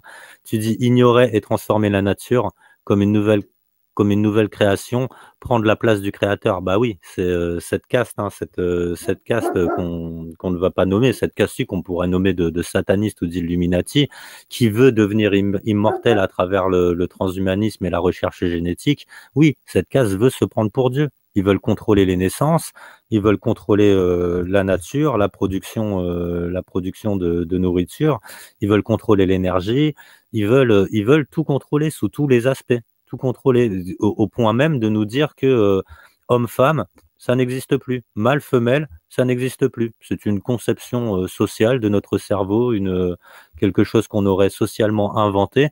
Pour eux, tout ça, ça n'existe plus. Donc oui, pardon. Ils sont en train d'essayer de prendre la place du créateur, tout à fait. Alors, ce qui est intéressant, là, je suis sur un petit passage du livre de Flora Moncorbier qui est pas, qui est assez intéressant et elle parle de l'humain zombie. Alors là, je trouve ça vraiment excellent parce que elle dit que le prolétaire moderne peut et doit contribuer activement au succès de l'utopie humaine dans lequel en fait il baigne tous les jours et que ce qui est intéressant c'est qu'il est prêt à se vouer corps et âme à sa propre zombification. C'est exactement ce qu'on est en train de vivre où les gens en acceptant le port du masque pour eux et leurs enfants finalement acceptent leur propre zombification. Et surtout, ce qui est encore plus grave, c'est que quand on voit tous ces demi-visages, etc., dans l'espace public, on ne sait même pas à qui on a affaire finalement. Et donc, on retrouve quelque chose qui est intéressant aussi dans la notion que peut dénoncer Flora Moncorbier, c'est que c'est en fait, on oblige, si tu veux, l'homo soviéticus, là en l'occurrence c'est comment dire, vacatus, en tout cas, c'est ce qu'ils veulent en tout cas, eh bien, on lui fait toujours croire aveuglément à tout ce qu'on peut lui asséner est vrai, tu vois. Et donc, en fin de compte, il y a beaucoup de gens aujourd'hui qui ne remettent pas en cause ce que la Pravda. Tu vois. Il y a beaucoup de gens avec qui c'est parfait, c'est très très difficile et qui vous demandent de remonter le masque. Attention, il faut être prudent. Il y a le virus, il y a le variant, il y a le variant anglais, il y a le variant jamaïcain, il y a le variant africain, il y a le variant afghan. Faut arrêter, quoi. Je veux dire, ça devient ubuesque, quoi. C'est grotesque. Mais Là où on voit que on est vraiment dans un système de type soviétique, finalement, c'est que il y a même pas de jugeote, il y a même plus de jugeote. C'est-à-dire que les Non, gens, finalement, des zombies. Des zombies, c'est ils sont exactement ça. totalement des humains zombifiés, complètement. Donc, Mais et celui, comment? tu l'as vu hier quand ils sont passés, il y avait hier il y avait un couple qui passait, qui marchait avec les bâtons. Et je voulais leur faire une blague. Je dis bonjour monsieur, bonjour monsieur. À 3 reprises, je dis bonjour monsieur. Le mec a continué à avancer tout droit. Il m'a ignoré, zombifié, tu vois. Il a certainement parce que j'avais pas de masque, mais il a continué, il a continué à tracer. Et puis ça, des expériences comme ça, on peut en faire régulièrement, hein. On essaye de parler aux gens, de créer une prise de conscience. Non, à un moment, boum, il y a une sorte de dissonance cognitive, le regard vide. Vraiment, mais vide à un point, pratiquement on peut voir le crâne derrière, tellement que c'est vide à l'intérieur. Et des connexions totales. Ils veulent pas savoir, ça les intéresse pas. Ce qui est vrai, ce qui est la vérité est véhiculé par les médias. Tout le reste, ça n'existe pas. Ils veulent surtout pas en entendre parler. Le cerveau se déconnecte à partir du moment où on essaye de leur faire prendre conscience. Il y a Grain de Sable qui nous dit, je viens de faire une vidéo sur les enfants transgenres. Bah ouais, on ira voir ça après, mais voilà, ça c'est un scandale aussi. Je veux dire, à la base, ce qu'ils sont en train de faire avec les enfants là, bah ouais, bah ils prennent la génération suivante, le formatage du cerveau de la génération suivante, ils le prennent dès la base là, c'est-à-dire bah, dès l'enfance. Dès l'enfance, ils sont en train d'habiller les petits garçons en petites filles, les petites filles en petits garçons. On leur dit petit garçon, tu es né, mais c'est pas grave, tu sais, enfin c'est pas grave, tu peux choisir. Ça veut dire que c'est pas inscrit. Si tu as envie d'être une fille demain, on en parlait justement, ceux qui veulent devenir Dieu. Si tu as envie de devenir une fille demain, la science peut faire de toi une fille. On peut transformer même complètement ton corps, te faire prendre des hormones pour que tu deviennes une fille. Et ça, c'est directement aux enfants qui s'attaquent à ça, c'est-à-dire des enfants qui n'ont, qui, qui normalement devraient vivre l'enfance qu'on a vécue. C'est-à-dire nous, on se découvre en tant que garçon, et en se découvrant en tant que garçon, on découvre qu'il y a les filles, on découvre les filles en tant que filles, les différences qu'il peut y avoir, aussi bien physiques qu'au niveau du caractère, tout ça, et on se construit autour de ça, on se construit autour de notre identité. Là, il y a une destruction de l'identité dès la base. Dès la base, avant même parce que la construction de l'identité, ensuite, justement, quand on arrive vers l'adolescence, donc ce passage, enfin, l'adolescence aussi, c'est une invention, mais on pourrait dire ce passage, la puberté, ce passage de l'âge enfant à l'âge adulte, c'est là qu'arrive la sexualité. Sexualité qui découle justement des expériences qu'on a faites étant enfant en apprenant les différences qu'il peut y avoir entre hommes et femmes. Eh bien là, non. Avant même qu'ils aient une sexualité, avant même qu'ils arrivent à la puberté, avant même qu'ils puissent faire les expériences de ces différences pour ensuite évoluer vers l'âge adulte, on détruit tout ça dès la base. Ils détruisent tout ça dès la base. Ils mettent en pièces ça, je veux dire, l'enfant de demain, c'est un enfant sans repère, complètement déstabilisé, sans racines, sans identité. Voilà, c'est ça, un zombie, Bah, un c'est zombie un en terrain devenir. vierge et c'est un terrain vierge sur lequel tu peux réécrire tout et n'importe quoi. C'est parfait pour créer un homme nouveau. Donc on est vraiment dans la droite ligne bah, du projet soviétique et on retrouve très exactement ça avec le mondialisme. Et alors justement là, je vais aborder un chapitre intéressant du livre de Florent Corbier, c'est l'écologisme de marché. Alors l'écologisme de marché, c'est quoi? Ah ben, on nous dit il faut sauver la Terre, il faut sauver la planète, mais de quelle Terre on parle? On parle de la planète ou on parle de la Terre nourricière? Parce que par exemple, un paysan qui aime sa terre, qui veut la cultiver et qui veut gagner sa vie en vendant des légumes et des produits fermiers dans un bon esprit, tout en offrant un service de qualité. Lui, on va l'empêcher de travailler. Pourtant, lui, il est proche de la terre. Par contre, les utopistes fanatisés, écologiques, qui veulent, par exemple, de manière drastique, avoir un contrôle des naissances, parce que ça, c'est dans l'écologie aussi, le contrôle des naissances, on est trop nombreux sur Terre, il faut absolument empêcher les gens de se reproduire, il faut équilibrer les balances du tiers-monde, etc., etc. Et puis derrière, bon, bah, il faut faire le tri des déchets. Et si on arrêtait de produire plus de déchets, et si on relocalisait l'économie, ça suffit. Donc en réalité, on voit bien qu'aujourd'hui, l'économie, elle est transnationale. Enfin, ce qu'il en reste, elle est transnationale. C'est-à-dire, on fait venir des containers remplis de tout un tas de choses. On n'a pas spécialement besoin de manger des kiwis toute l'année ou des grenades. Hein, on n'a pas besoin vous voyez? Donc, on peut aussi manger des fruits de saison. Et les fruits de saison, ça oblige effectivement à relocaliser l'économie comment dire, le commerce des fruits. Voilà, l'économie des fruits, le commerce des fruits.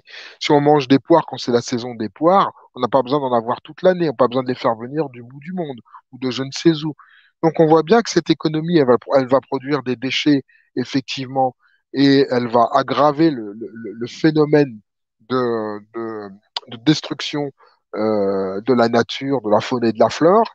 Et derrière ce système, on retrouvera toujours le communisme de marché et l'économie de marché. Et puis, ça sera beaucoup plus facile de tromper les individus en leur faisant adhérer à des causes complètement loufoques, où on fera des chansons pour sauver la planète, etc. Parce que les bons citoyens, bah, ils vont aller planter un arbre, ils feront le tri des déchets, ils vont acheter une voiture électrique. Mais tout ça, c'est pas de l'écologie. On est dans du communisme de marché encore. On n'est pas du tout dans de l'écologie. L'écologie, c'est drastiquement réduire ses besoins alimentaires et matériels, c'est d'arrêter de produire du déchet inutilement et de faire travailler l'économie locale. Ça, c'est écologique. Mais le reste, ça ne l'est pas. Quand BMW ou n'importe quelle marque de voiture vous sort un modèle tous les 6 mois de voiture, pour que celui qui a les moyens puisse se l'acheter, qu'est-ce qu'on fait des déchets? Qu'est-ce qu'on fait des vieux véhicules? Déjà, on n'arrive pas à recycler les pneus, on n'arrive pas à recycler les batteries, c'est pareil, ça produit des déchets. On retrouvait à l'époque, maintenant, c'est évidemment, ça se fait moins, et Dieu merci, c'est très très bien. Des fois, on retrouvait les batteries abandonnées dans les forêts ou au fond d'une rivière, les batteries de véhicules. Mais en réalité, plus on va produire des montagnes de déchets, et plus on va aller à notre fin aussi. Derrière, il y a aussi cette mécanique derrière le communisme de marché, qui est une logique en fait de captivité de l'individu, qui doit, soi-disant pour maintenir un système d'économie libérale, bah, doit toujours acheter, consommer, acheter, consommer, acheter, consommer, etc., etc. Et là, effectivement, comme l'économie aujourd'hui, bah, elle ne sert plus les mondialistes, et ce qui les intéresse, c'est le transhumanisme et la génétique, tu l'as rappelé tout à l'heure, Lou, eh bien, il faut aller vers des scénarios complètement fous où on aurait besoin de nous, comment dire, de nous protéger d'un quelconque virus. Mais l'être humain a toujours été confronté aux maladies, aux virus, aux bactéries, aux microbes. Il s'en est Et on toujours est à peu près encore bien là. sorti. Et on est toujours là. Hein. Et Donc, c'est pas un vaccin qui va vous sauver d'un quelconque, en tout cas pas d'un coronavirus, puisque le coronavirus, vous l'avez vous-même dans vos intestins et dans vos selles.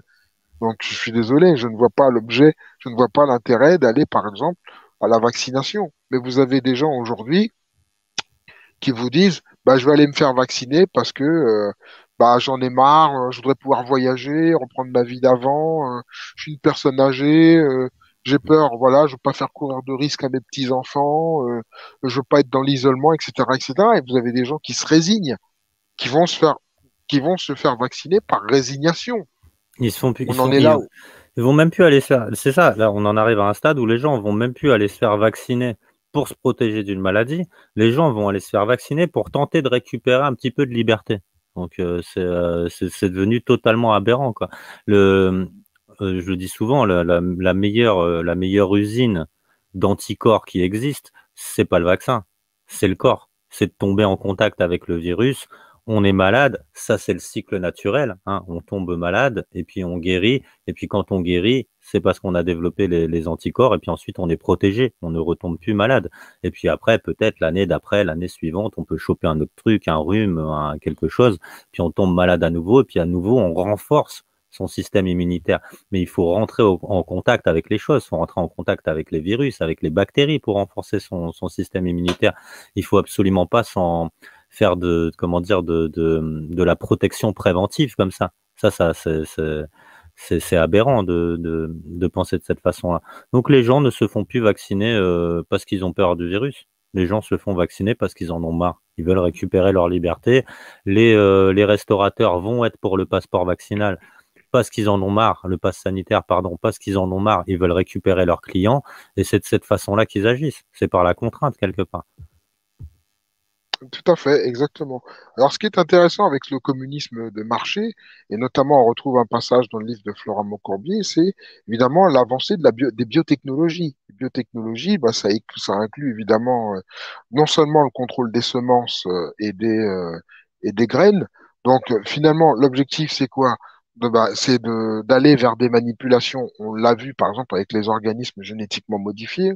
On se rappelle du maïs qui défrayait la chronique, les tomates, enfin la plupart des légumes qu'on retrouve plus ou moins sur les étals des marchands sont, pour ainsi dire, des organismes génétiquement modifiés. Donc ça, on rentre véritablement dans cette science de ce qu'est la biotechnologie, c'est-à-dire rendre la graminée plus résistante à certains types de parasites. Donc ça veut dire une manipulation. Et on voit que maintenant, la manipulation génétique, elle va se faire sur quoi? Après les animaux, elle va se faire sur l'homme. Donc, c'est ce qu'a encouragé le communisme de marché, autrement dit, le mondialisme, finalement, c'est ni plus ni moins que son pendant, et qu'on voit que euh, le- la recherche, c'est toujours le perfectionnement, soi-disant, mais en réalité, c'est la dénaturation, parce que la nature n'est pas spécialement parfaite. Si vous plantez un pommier, vous allez avoir sur l'arbre, quand il donnera des fruits, des pommes tout à fait inégales. Certains seront bien rondes et puis d'autres le seront un peu moins, d'autres seront peut-être plus ovales, d'autres auront l'air d'être plus écrasées, certaines seront attaquées par des parasites et pas d'autres. Dans la nature, il n'y a pas de calibrage. On voit bien qu'à partir du moment où on est rentré sur l'ère du calibrage, et ça, c'est l'Europe qui l'a imposé. On peut le voir sur les étals des marchands. Les fruits ont tous la même taille, ils ont tous la même gueule. Vous avez beau essayer de choisir, vous tombez toujours sur un fruit qui ressemble à celui que vous avez déjà mis dans votre cabas. Donc, vous pouvez chercher toujours à choisir, ça ne sert à rien puisqu'ils ont à peu près tous le même volume et ils se ressemblent tous à peu près. Donc ça, on voit déjà que le travail génétique sur la plante, bah, il est quand même relativement abouti, on le voit aujourd'hui, et que maintenant on est la phase ultime, c'est celle de l'homme. C'est comment on va créer euh, ce fameux homme nouveau. Est-ce qu'on va le faire par insémination artificielle? Est-ce qu'il sera conçu par la science à travers des éprouvettes? Quel va être, euh, comment dire, euh, est-ce qu'on va pouvoir reproduire un génome ou d'ailleurs c'est déjà le cas hein, au niveau de l'ADN, ils arrivent à fabriquer de l'ADN synthétique. Quel est l'intérêt, franchement, bon, honnêtement, aujourd'hui, de fabriquer de l'ADN synthétique? Quel en est réellement l'usage? Moi, j'aimerais qu'on m'explique, quoi. Donc, on nous dit que c'est une avancée de la biotechnologie, mais très honnêtement, moi, j'y vois quand même derrière tout un tas de projets de type Frankenstein, quoi, tu vois. C'est-à-dire, on va pouvoir Hmm. créer un monstre demain comme on veut parce que on est en mesure de créer des organes, de créer un être vivant totalement modifié et de faire ce qu'on veut, plus ou moins ce qu'on veut, d'ailleurs. Favorisons les petits producteurs et les fermiers de quartier, nous dit Silou. Oui, mais c'est une des seules choses qu'on peut faire actuellement, c'est ça. Quand on regarde la manière dont ça a évolué, c'est quand même, ça a quand même été extrêmement vicelard, hein. Au début, on avait justement comment dire, des épiciers, des petits épiciers, des maraîchers qui vendaient des légumes, tout ça et les grandes surfaces en parallèle. Donc on avait le choix entre aller faire les courses sur le marché ou chez son épicier ou aller en grande surface. Et petit à petit, les grandes surfaces se sont dit, mais faut qu'on les prenne sur leur propre terrain, les épiciers et les maraîchers, tout ça. Ils nous ont créé tous les trucs avant, donc il y avait le grand Carrefour, hein, et on avait nos commerces de proximité, et ils nous ont créé tous les petits trucs, les Carrefour City, Carrefour Market, voilà. C'est chose qui a fait que les petits épiciers, donc ça donnait de la proximité aux gens, de pas être obligé d'aller dans le grand Carrefour. Vous pouvez aller dans son Carrefour City à côté. Et ça a produit un phénomène, c'est qu'en fait, ces Carrefour City, ces Carrefour Market, ils bénéficient exactement des mêmes prix que les grands Carrefour, c'est-à-dire l'achat de groupes. Et donc, ensuite, on s'est retrouvé avec des magasins en centre-ville qui proposent des prix bas d'achat de groupe à côté de petits épiciers qui, eux, forcément, ne bénéficient pas de ça, des achats groupés, donc qui, eux, se retrouvent avec des prix assez élevés. Et comment dire, bah, le pouvoir d'achat baissant de toute façon d'année en année, eh bien, au bout d'un moment, bah, les gens vont acheter là où c'est le moins cher et à proximité, et donc se retrouvent quand même à acheter à Carrefour. Et ça, ensuite, c'est la disparition du petit épicier. Et bien là, ce qu'il faut faire, c'est vraiment aller chercher autour de chez soi, directement chez le producteur. Alors, c'est sûr, ça demande de se déplacer, ça demande de s'organiser, donc il faut prendre plus et il faut cuisiner surtout. Il faut se remettre à cuisiner. Il faut plus acheter ces plats tout faits, là, ces plats tout cuisinés qui coûtent pas cher. Ça coûte encore moins cher que d'aller chercher ça coûte encore moins cher d'aller chercher directement chez les producteurs et de faire la cuisine soi-même. Donc, il faut arrêter de courir après le temps tout le temps. Je sais, pour les gens qui travaillent 7-8 heures par jour, c'est pas évident de faire ça. Mais il faut s'organiser pour peut-être aller le faire une fois par mois, aller chercher tous les ingrédients qu'il faut pour cuisiner pour le mois et ensuite faire la cuisine. Alors, on peut aussi se préparer les repas à l'avance et puis les garder. Voilà, il y a un tas de manières de faire pour à la fois que ce soit pas cher, ça fait survivre les petits producteurs et en parallèle, bah, ça torpille justement tous ces grands groupes qui sont en train de bénéficier de cette crise comme des dingues. Exactement, mais on voit bien que le communisme de marché, son objectif, c'est justement de globaliser et non pas de localiser. La localisation, c'est la liberté. Et à partir du moment où vous allez dans la ferme qui est à côté de chez vous, acheter des œufs ou des légumes à quelqu'un qui produit directement, bah, vous êtes quand même, vous avez une meilleure garantie sur le produit que vous achetez. Ça, c'est clair et net. Alors que le communisme de marché, lui, veut tout centraliser. D'ailleurs, il ne veut que créer des grandes centrales. C'est tout ce qu'ils veulent faire, en fait. Et l'objectif, c'est quoi au final? C'est est-ce que avec toutes les biotech qu'on est en train de développer, on ne peut pas nous aussi améliorer l'être humain? D'ailleurs, c'est ce qu'on dit. On nous a dit que l'être humain, finalement, s'était amélioré, était plus résistant aux maladies et finalement pouvait vivre plus vieux grâce au progrès de l'alimentation et de la médecine. Mais je crois que c'est une foutaise quelque part, parce que en réalité, même si l'être humain, il vit soi-disant plus vieux, mais il vit dans quelles conditions? Il vit comment? Est-ce qu'on ne le bourre pas de médications chimiques? Est-ce qu'il est toujours en harmonie avec la nature? Ou est-ce qu'il est ou il est plutôt habitué à un environnement toxique et comme effectivement un petit peu les scorpions qui résistent aux radiations ou à des choses assez violentes, eh bien, il n'est pas quelque part déjà empoisonné. Parce que à partir du moment où on nous dit qu'on peut améliorer l'homme, et ça, c'est ce que nous dit le communisme de marché, hein, c'est le même discours évidemment que le mondialisme, eh bien, c'est que si on l'améliore, ça veut dire que l'homme est traficable. Mais quand vous écoutez les transhumanistes, qu'est-ce qu'ils vous disent? Des gens comme Ray Venters aussi, il s'appelle, ben, il vous dit que peut-être que demain, on pourra remplacer anatomiquement des parties du corps, et ça pourra peut-être aller jusqu'au cerveau.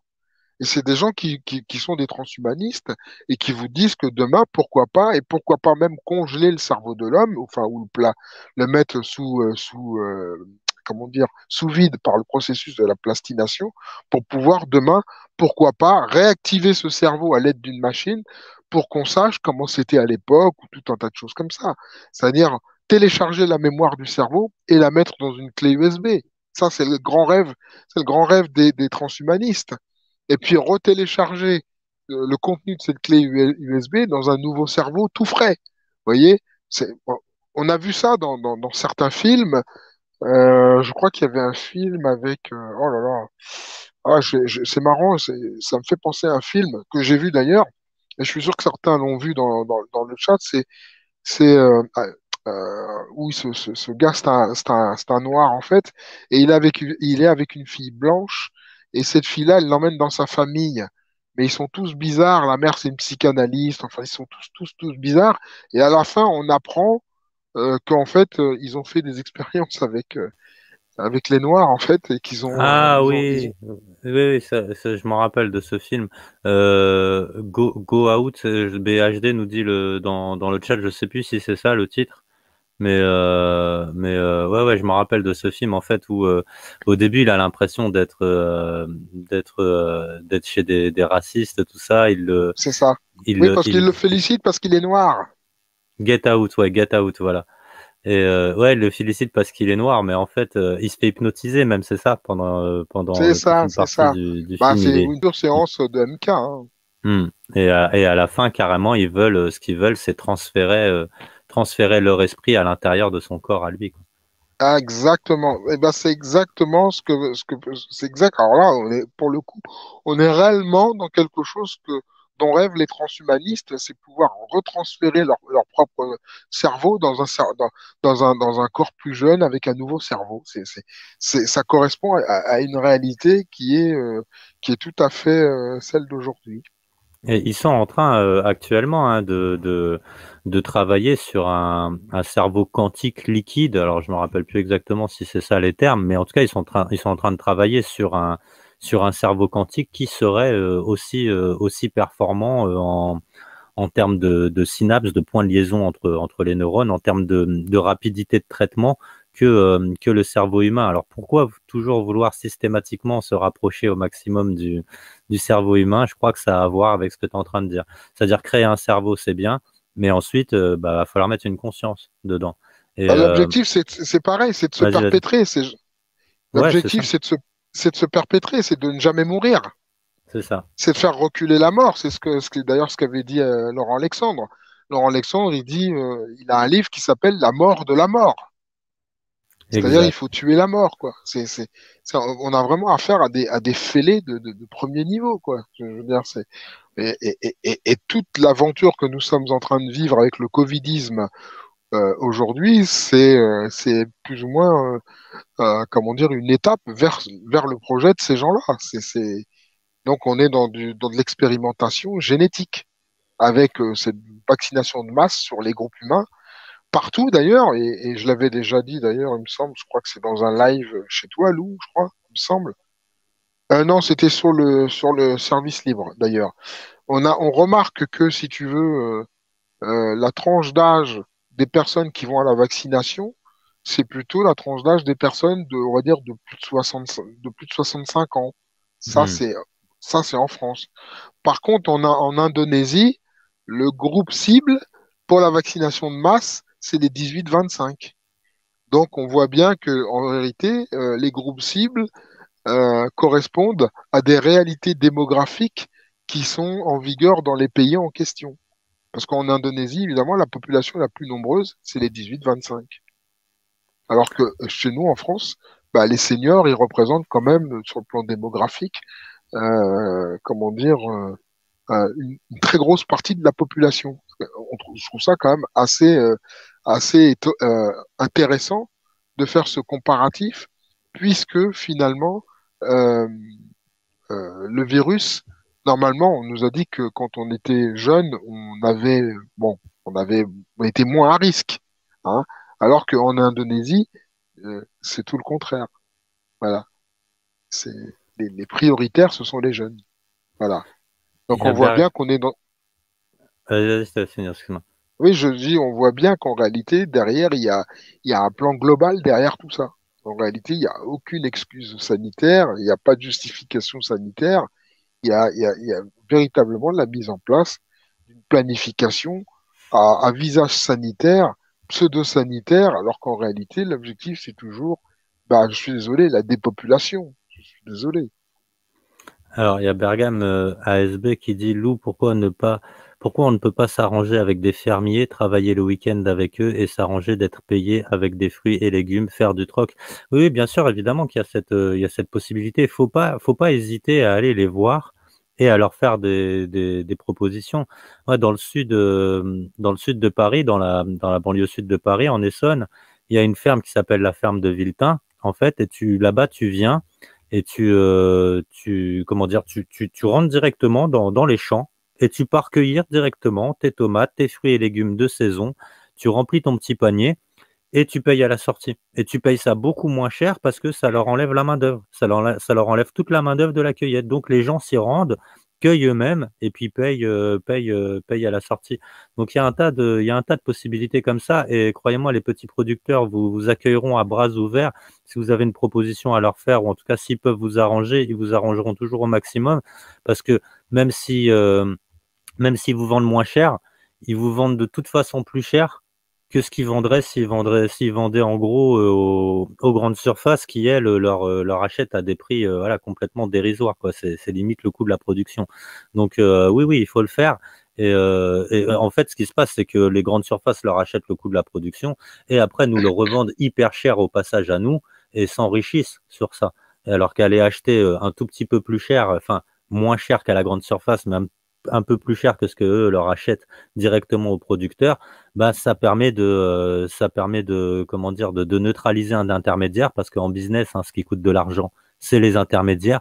Plus on neutralise des intermédiaires et plus on va vers la source et moins on paye cher et plus on a un produit évidemment de qualité. Donc oui, il faut absolument le faire. Et puis pour continuer un petit peu toujours dans l'esprit communiste de marché, l'objectif du communisme, c'était l'exploitation de l'homme par l'homme. Mais quelque part, avec le covidisme, on est encore dans l'exploitation de l'homme, encore. Parce que l'objectif, c'est quoi? C'est d'essayer de vous extraire quelque chose, de tenir quelque chose. On le voit avec les tests antigéniques ou PCR. Ne me dites pas on a besoin tester, de nous tester aussi profond dans la cloison nasale pour aller chercher un virus. C'est faux. Alors, bien sûr, il y a des gens qui parlent de prélèvement ADN. J'aurais tendance effectivement à privilégier cette piste. Pourquoi faire? Pourquoi prélever de l'ADN si ce n'est pas, entre guillemets, peut-être pour étudier un peu plus en profondeur les résistances génomiques liées à l'ADN? Moi, je vois pas trop l'intérêt d'aller enfoncer une tige aussi profond pour finalement dire qu'on est malade, pas malade, positif, pas positif. Ça n'a aucun sens. D'ailleurs, on voit bien les mensonges aujourd'hui, puisque quand ils vous disent que l'épidémie remonte, ils vous parlent de cas positifs. Mais cas positif ne veut strictement rien dire. Donc là encore, on est dans une pure manipulation, mais c'est comme sous le communisme, hein, finalement. Le covidisme et le communisme, ou le covido-communisme, finalement, c'est une nouvelle doctrine, mais on retrouve à peu près les mêmes codes que sous l'Union soviétique, sous les paradis communistes, qui n'en sont pas d'ailleurs, qui sont plus des enfers, parce qu'il y a des goulags, et puis il y a des purges et des éliminations. D'ailleurs, on le voit justement sous le covido-communisme. On voit des gens comme Hervé Ryssen en prison, Lee Vernet en prison. Maintenant, c'est Martial Lanoir dont on dit qu'il a été perquisitionné. Et Dieudonné, évidemment, toujours autant persécuté qu'on aime ou qu'on n'aime pas le personnage. Et on voit bien comme ça, dès qu'on est un peu dissident ou esprit libre et qu'on dérange un peu la Pravda, eh bien, automatiquement, et les apparatchiks, bah, automatiquement, vous envoie la Tchéka, la police soviétique. Et c'est très exactement ce qui se passe avec le régime communiste où on emprisonnait les poètes et les écrivains. Et là, c'est exactement la même chose. Les gens qui pensent librement, qui écrivent, eh ben aujourd'hui, sont emprisonnés. On est véritablement dans un communisme qui, aujourd'hui, ne dit pas son nom, avec Macron, le Fabien. Hmm. Hervé Ryssen, ouais, qui est en prison aussi, Johan Livernet, voilà, du délit d'opinion aujourd'hui en France. Hein. Bon, alors à chaque fois, ils essayent de faire des procès en expliquant que non, non, c'est pour autre chose, non, c'est pour ça qu'ils sont en tôle. On va pas nous dire Johan Livernet, il est en tôle parce qu'il a frappé sa femme. Ça, c'est des histoires. Il est en tôle parce qu'il a écrit. Euh, pareil pour, euh, Exactement. pareil pour, comment il s'appelle ah, je viens de le citer, c'est dingue cette coup de mémoire. Euh, Bah, il y a Soral aussi. Ouais, Soral qui a été obligé de s'exiler, bah, qui a été condamné lui pour des caricatures. Hein. Là où Bah, il y a là, Soral et puis il y a aussi Vincent Renoir aussi. Enfin, bon, bref. là Et où puis on nous encense Charlie Hebdo, parce que faire des caricatures c'est le symbole de la liberté d'expression. Quand c'est d'autres gens qui font des caricatures, ils se retrouvent condamnés. Donc ça, voilà, c'est la plupart des gens ne le savent pas, mais oui, en France il y a évidemment Hervé Ryssen, merci. Évidemment, il y a des gens qui en France sont incarcérés pour délit d'opinion. Il y a des gens qui sont aussi obligés de s'exiler pour ne pas aller en prison, pour avoir publié des Ah, caricatures. c'est le Ce cas, symbole de la c'est le cas liberté de Vincent d'expression. Renoir et de Stéphane Blay. Ouais, Stéphane Blé qui est en Turquie. Ouais. Il nous reste un quart d'heure, Maximus, si tu veux rajouter quelque chose enfin, il nous reste 10 minutes quoi après parce qu'il y a à la fin on laisse 5 petites minutes de battement pour que j'ai le temps d'annoncer les prochains directs et de mettre le petit générique. Donc il nous reste Bah, 10 minutes. bah, finalement, on s'aperçoit que finalement, leurs idéologies, quelque part, elles ont été triomphantes, que ce soit le communisme, le covidisme, l'économie de marché, etc. On voit bien que la zombification franchement, surtout dans les pays européens, marche très très bien parce que c'est une population qui est beaucoup plus âgée et qui vit plus dans le luxe et dans le confort. Donc, elle aura moins tendance à vouloir se battre. Pourquoi? Parce que bah, elle aura quelque chose à perdre. Donc, elle risquera moins. Alors que des populations, on va dire, beaucoup plus jeunes et beaucoup plus pauvres auront surtout auront peut-être plus envie de liberté que le bloc euro-atlantique qui est vieillissant. Alors ça, on peut déjà poser les bases. Est-ce que le covido-communisme ou le communisme de marché est une barbarie? Ben, clairement oui. Ben, clairement oui. C'est une barbarie. Incontestablement, on le voit avec le traitement qui est fait sur les enfants. Il est absolument anormal que les enfants portent des masques. C'est une anomalie. On sait déjà que le masque, même pour un adulte en intérieur comme en extérieur, c'est une escroquerie. Donc là, on fait la promotion d'un mensonge et on démoralise évidemment les enfants et les plus jeunes. Hein, je rappelle le taux de suicide des jeunes, c'est une augmentation de 21%. Et on a gagné 1 million de pauvres depuis cette histoire de Corona Circus. Donc il y a une volonté manifeste de nuire. Je crois que là, l'affaire est entendue. Hein. Il est évident que aujourd'hui, les voix discordantes, bah, très honnêtement, bon, on peut dire ce qu'on veut, mais elles sont peu nombreuses. Sur le plan officiel, on a Florian Philippot, Francis Lalanne. On aurait pu être mieux pourvu, mais c'est ça qu'on a. Donc, sinon, tout le reste se tait hein, aujourd'hui. Les autres, on les entend pas. Alors, ils ont ressorti Pierre Perret du tiroir parce que Monsieur Pierre Perret, il a des chansons à vendre. Donc, automatiquement, il a aussi un livre sur sa grand-mère qui est en préparation. Donc là, on le revoit un petit peu sur les antennes de télé pour protester contre le confinement avec une chanson rigolote. Voilà, c'est ça aujourd'hui, comment dire, les voix discordantes. Hein. C'est pas terrible. C'est vraiment pas terrible. Donc, la situation est critique, elle est grave. J'ai même envie de dire, elle est même elle pourrait être désespérante, mais j'arrive pas à me résigner au désespoir. Je crois qu'il y a quand même des voix qui montrent que certaines choses sont possibles. Alors certes, on n'est pas majoritaire, on est minoritaire encore, à se rendre compte de la supercherie et d'avoir envie de se battre contre. Mais le gros du troupeau, lui, ne l'entend pas de cette oreille et il a bien l'intention d'aller au bout de la logique et au bout du mensonge, c'est-à-dire faire rentrer le mensonge bah, dans son propre corps. Hein. C'est-à-dire que à la base, le mensonge, vous le portiez sur votre bouche, hein, vous deviez le supporter en étant enfermé chez vous, et bien maintenant, on va vous l'introduire dans votre corps. Voilà, c'est le stade final. Et certains même ont déjà fait le deuxième rappel et sont très contents de l'avoir fait. J'ai rencontré un pépé tout à l'heure sur un vélo. Je lui dis alors bientôt le vaccin. Il me dit ouais, bah, moi j'ai fait le deuxième rappel il y a quelques jours. Bon, bah, il était content de lui, donc qu'est-ce que vous voulez? Le monde va se diviser en deux, il va devenir de plus en plus binaire. Il y a les gens qui vont accepter tout ça, et puis il y aura les autres. Alors, je sais pas comment ça va se terminer, parce que quand on est dissident, bah, il faut qu'on soit quand même un gros groupe pour qu'on puisse être en état de négocier certaines choses. Mais si on est vraiment 10, 15%, 20%, ça va être compliqué de résister, quoi. Enfin, je sais pas comment sera fait l'avenir, Bah, mais c'est pour ça, pardon, c'est pour ça que je propose toutes ces petites actions, puisqu'on n'arrive pas à résister en masse, résister à petite échelle, hein, on peut encore le faire, ça, et il faut le faire. Faut pas laisser tomber, faut pas lâcher l'affaire. Il faut absolument le faire. C'est bien que tu aies parlé d'écologie et de l'arnaque écologique parce qu'on va parler de ça vendredi soir justement avec Marilyn on parlera de l'agenda 2030 et de toute cette arnaque écologique qui est en train d'être mis en place au nom de la sauvegarde de la planète, blablabla. Et, euh, et demain soir, tu parlais justement là comment dire, des opinions autorisées, on va dire de la résistance, une forme de résistance autorisée, c'est de faire une petite chanson sympathique dans les médias, par exemple. Ça, voilà, ça c'est autorisé parce que c'est pas dangereux.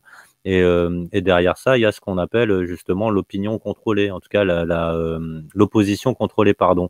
Et demain soir avec Monsieur K, jeudi soir, pardon, jeudi soir avec Monsieur K, justement, il y aura Youssef Indy qui sera là et on parlera d'Éric Zemmour qui est une forme d'opposition contrôlée. Donc déjà, c'est bien, là, avec le direct d'aujourd'hui, avec le conseil de lecture, vous étiez pratiquement 800 à suivre le conseil de lecture aujourd'hui, parce que vous étiez 500 sur YouTube, là, on était tout à l'heure pratiquement 500 sur YouTube et 300 sur des lives. Donc c'est bien, ça prend en ampleur, c'est une bonne chose. Et ben ça fait le lien justement. Là toute la semaine, on va en parler de ça, du lien avec cette forme de communisme qui nous est imposée, la propagande que font les médias, l'opposition contrôlée, donc l'opposition admise, acceptée, celle qui n'est pas dangereuse, et cette arnaque qui nous arrive dessus là avec bientôt avec bientôt cet agenda 2030 qui est en train d'être mis en place. Oui, Alex, c'est Marilyn qui était présente dans l'info en question. Maintenant, elle a rejoint l'équipe. Elle est sur cette chaîne à présent. Elle passera une fois par semaine ou une fois tous les 15 jours. Louis-Marie, Youssef Indy, c'est jeudi de 20h à 21h. Voilà. Maximus, un dernier mot parce que là, ça y est, on arrive à la Ça fin y est, on a de ce épuisé direct. le quota. Et ben écoute, le mot, ça va être, je vais simplement saluer les Louis-Marie, Grain de Sable, évidemment, Alex Guy FK, ça, ce petit jeu de mots. De Grizzly, qui d'autre? Sayahuasca, Monsieur Tout le Monde. Bon, je salue tout le monde, quoi. Voilà. Alors ce livre, effectivement, alors il est pas tout frais, hein, il n'a pas été écrit hier, évidemment, il date un peu. Je vais vous donner l'année de parution, vous allez voir. Il date des années 2000, mais honnêtement, je l'ai un petit peu refeuilleté hier. Je me suis un petit peu remémoré certains passages, les ai relus, etc. Il est quand même vachement instructif parce que euh, il y a vraiment quand même des choses qui sont intéressantes dans ce livre. Et même si elle parle énormément de communisme au sens soviétique et capitalistique, on va dire, eh bien, malgré tout, elle fait un boulot quand même d'abord remarquable parce que elle va au-delà, mais on voit la société qui va se projeter pour l'avenir et on voit qu'on va pas être dans quelque chose de sain. Elle parle de l'écologie, évidemment, l'écologisme de marché qui est devenu un business d'ailleurs. Ils vous parlent d'économie verte sans aucun complexe, hein, d'ailleurs. Ils vous disent, quand on parle d'électricité verte, j'aimerais bien savoir de quoi on parle, quoi. Quel moment l'électricité, elle est bio. Je veux dire, ils s'inventent même des Euh, concepts et des mots qui finalement, sont, quand on se pose et qu'on réfléchit bien, en fait, au sens que ça a, on voit que c'est totalement absurde. Et électricité verte. Non mais oui. c'est fou, quoi. Ouais, mais c'est le gros problème aujourd'hui, c'est que déjà on n'a pas tous la même définition, on n'a pas tous les mêmes concepts qu'il y a derrière certains mots, et en plus, voilà, on peut rejoindre 1984, quoi. C'est de la novlangue, c'est de la novlangue totale. De électricité verte, écologisme, je sais plus quoi, écologisme participatif ou des trucs comme ça. C'est des Réchauffement trucs qui, climatique. ouais, des trucs Réchauffement climatique. réchauffement Quand tu climatique. réfléchis, il faut lutter contre le réchauffement climatique. Mais pourquoi pas combattre la pluie qui tombe aussi, tant qu'on y est. Tu vois, il y a tout un tas de trucs comme ça qui sont, mais d'une absurdité absolument monumentale, quoi. Alors, je vais répondre à Kanji rapidement. Kanji, tu dis l'opposition contrôlée, c'est les LGBT, pas Zemmour. Alors, je t'invite vraiment à regarder le direct de jeudi soir de 20h à 21h et ensuite à te procurer le livre de Youssef Indy, L'autre Zemmour, chez Contre-Culture. Et tu verras que Zemmour, c'est pas pour la France qu'il lutte. Zemmour, il lutte pour toute autre chose que pour la France. Hein, c'est réel. Il fait croire qu'il lutte pour la France. Son opinion, euh, entre guillemets, dite dissidente est acceptée dans les médias. Donc ça, déjà, ça devrait te mettre la puce à l'oreille. Et même s'il dit des trucs que tu aimes entendre, dis-toi que rien de ce qu'il dit ne sera mis en œuvre. Ou si c'est mis en œuvre, ce sera pas dans l'intérêt de la France. Donc vraiment, je t'invite à regarder le direct qui aura lieu jeudi soir de 20h à 21h avec Youssef Indy pour que tu vois que Éric Zemmour n'est pas celui que l'on voit dans les médias. Bah voilà, on est à la fin, Maximus. Bah, je te laisse dire au revoir aux gens et puis après j'envoie le générique. Bah écoutez, salutations à tout le monde et puis on se retrouvera peut-être sur un direct ce week-end. Et j'espère que sur le plan technique, j'aurai moins de problèmes. Et je vais répondre à Annie rapidement. Annie, je n'encense pas le régime nazi d'ailleurs, je voulais juste te le dire. Et que tu peux mettre un pouce même si je critique les nazis.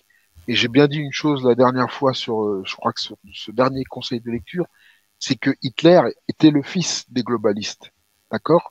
Donc, il y a un moment donné, il faut regarder les choses telles qu'elles sont dans les coulisses de l'histoire et non pas telles qu'on nous les a présentées ou telles qu'on peut les lire parfois dans des publications qui peuvent faire l'apologie d'un régime qui peut être discutable sur bien des points, qui peut peut-être avoir peut-être certains intérêts sur le plan du développement économique de l'Allemagne, mais personnellement, je suis désolé, le régime nazi, c'est pas quelque chose qui me fait rêver, et quand je traite les mondialistes de nazis, c'est pour justement rappeler en fait qu'ils sont dans la même continuité épuratrice. Voilà. J'espère que je me suis bien fait comprendre. Et je Bah, terminerai là-dessus, et que Dieu vous garde. merci Maximus. Bah on s'appelle et puis de toute façon entre-temps, bah il y a Sayawaska qui a partagé le lien vers la chaîne de Maximus si vous voulez voir justement les directs qu'il fait le week-end sur le terrain en manifestation, eh bien, n'hésitez pas à vous abonner à sa chaîne. Bah, je te remercie, Maximus, et puis je te souhaite une bonne fin de journée. Et on se retrouve la semaine prochaine pour un autre conseil de lecture. Ça marche. Euh, Merci à tout le monde. merci et bonne journée. Salut tout le monde. Que Dieu vous garde. Ciao. Et quant à nous, bah, on se retrouve, bah, comme je vous l'ai dit, jeudi soir, de 20h à 21h avec Youssef Indy pour parler de son livre L'autre Zemmour. Moi, moche et méchant. Il y avait le jeu de mots la dernière fois dans le chat, c'était cool. Et sinon, vendredi avec Marilyn et samedi pour le journal ou peut-être en compagnie de Jim et de Jonathan d'Exoportail. Je vous souhaite une bonne fin de journée à tous. Prenez soin de vous, prenez soin de ceux que vous aimez. Essayez de vous rapprocher des producteurs. Faites des réserves au passage, des réserves de bouffe évidemment, et de tout d'ailleurs. Et voilà, on se retrouve jeudi soir. Allez, bonne soirée à tous. Bonne fin d'après-midi à tous, pardon. Et, euh, et voilà, gros bisous. Allez, ciao.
Shoshana!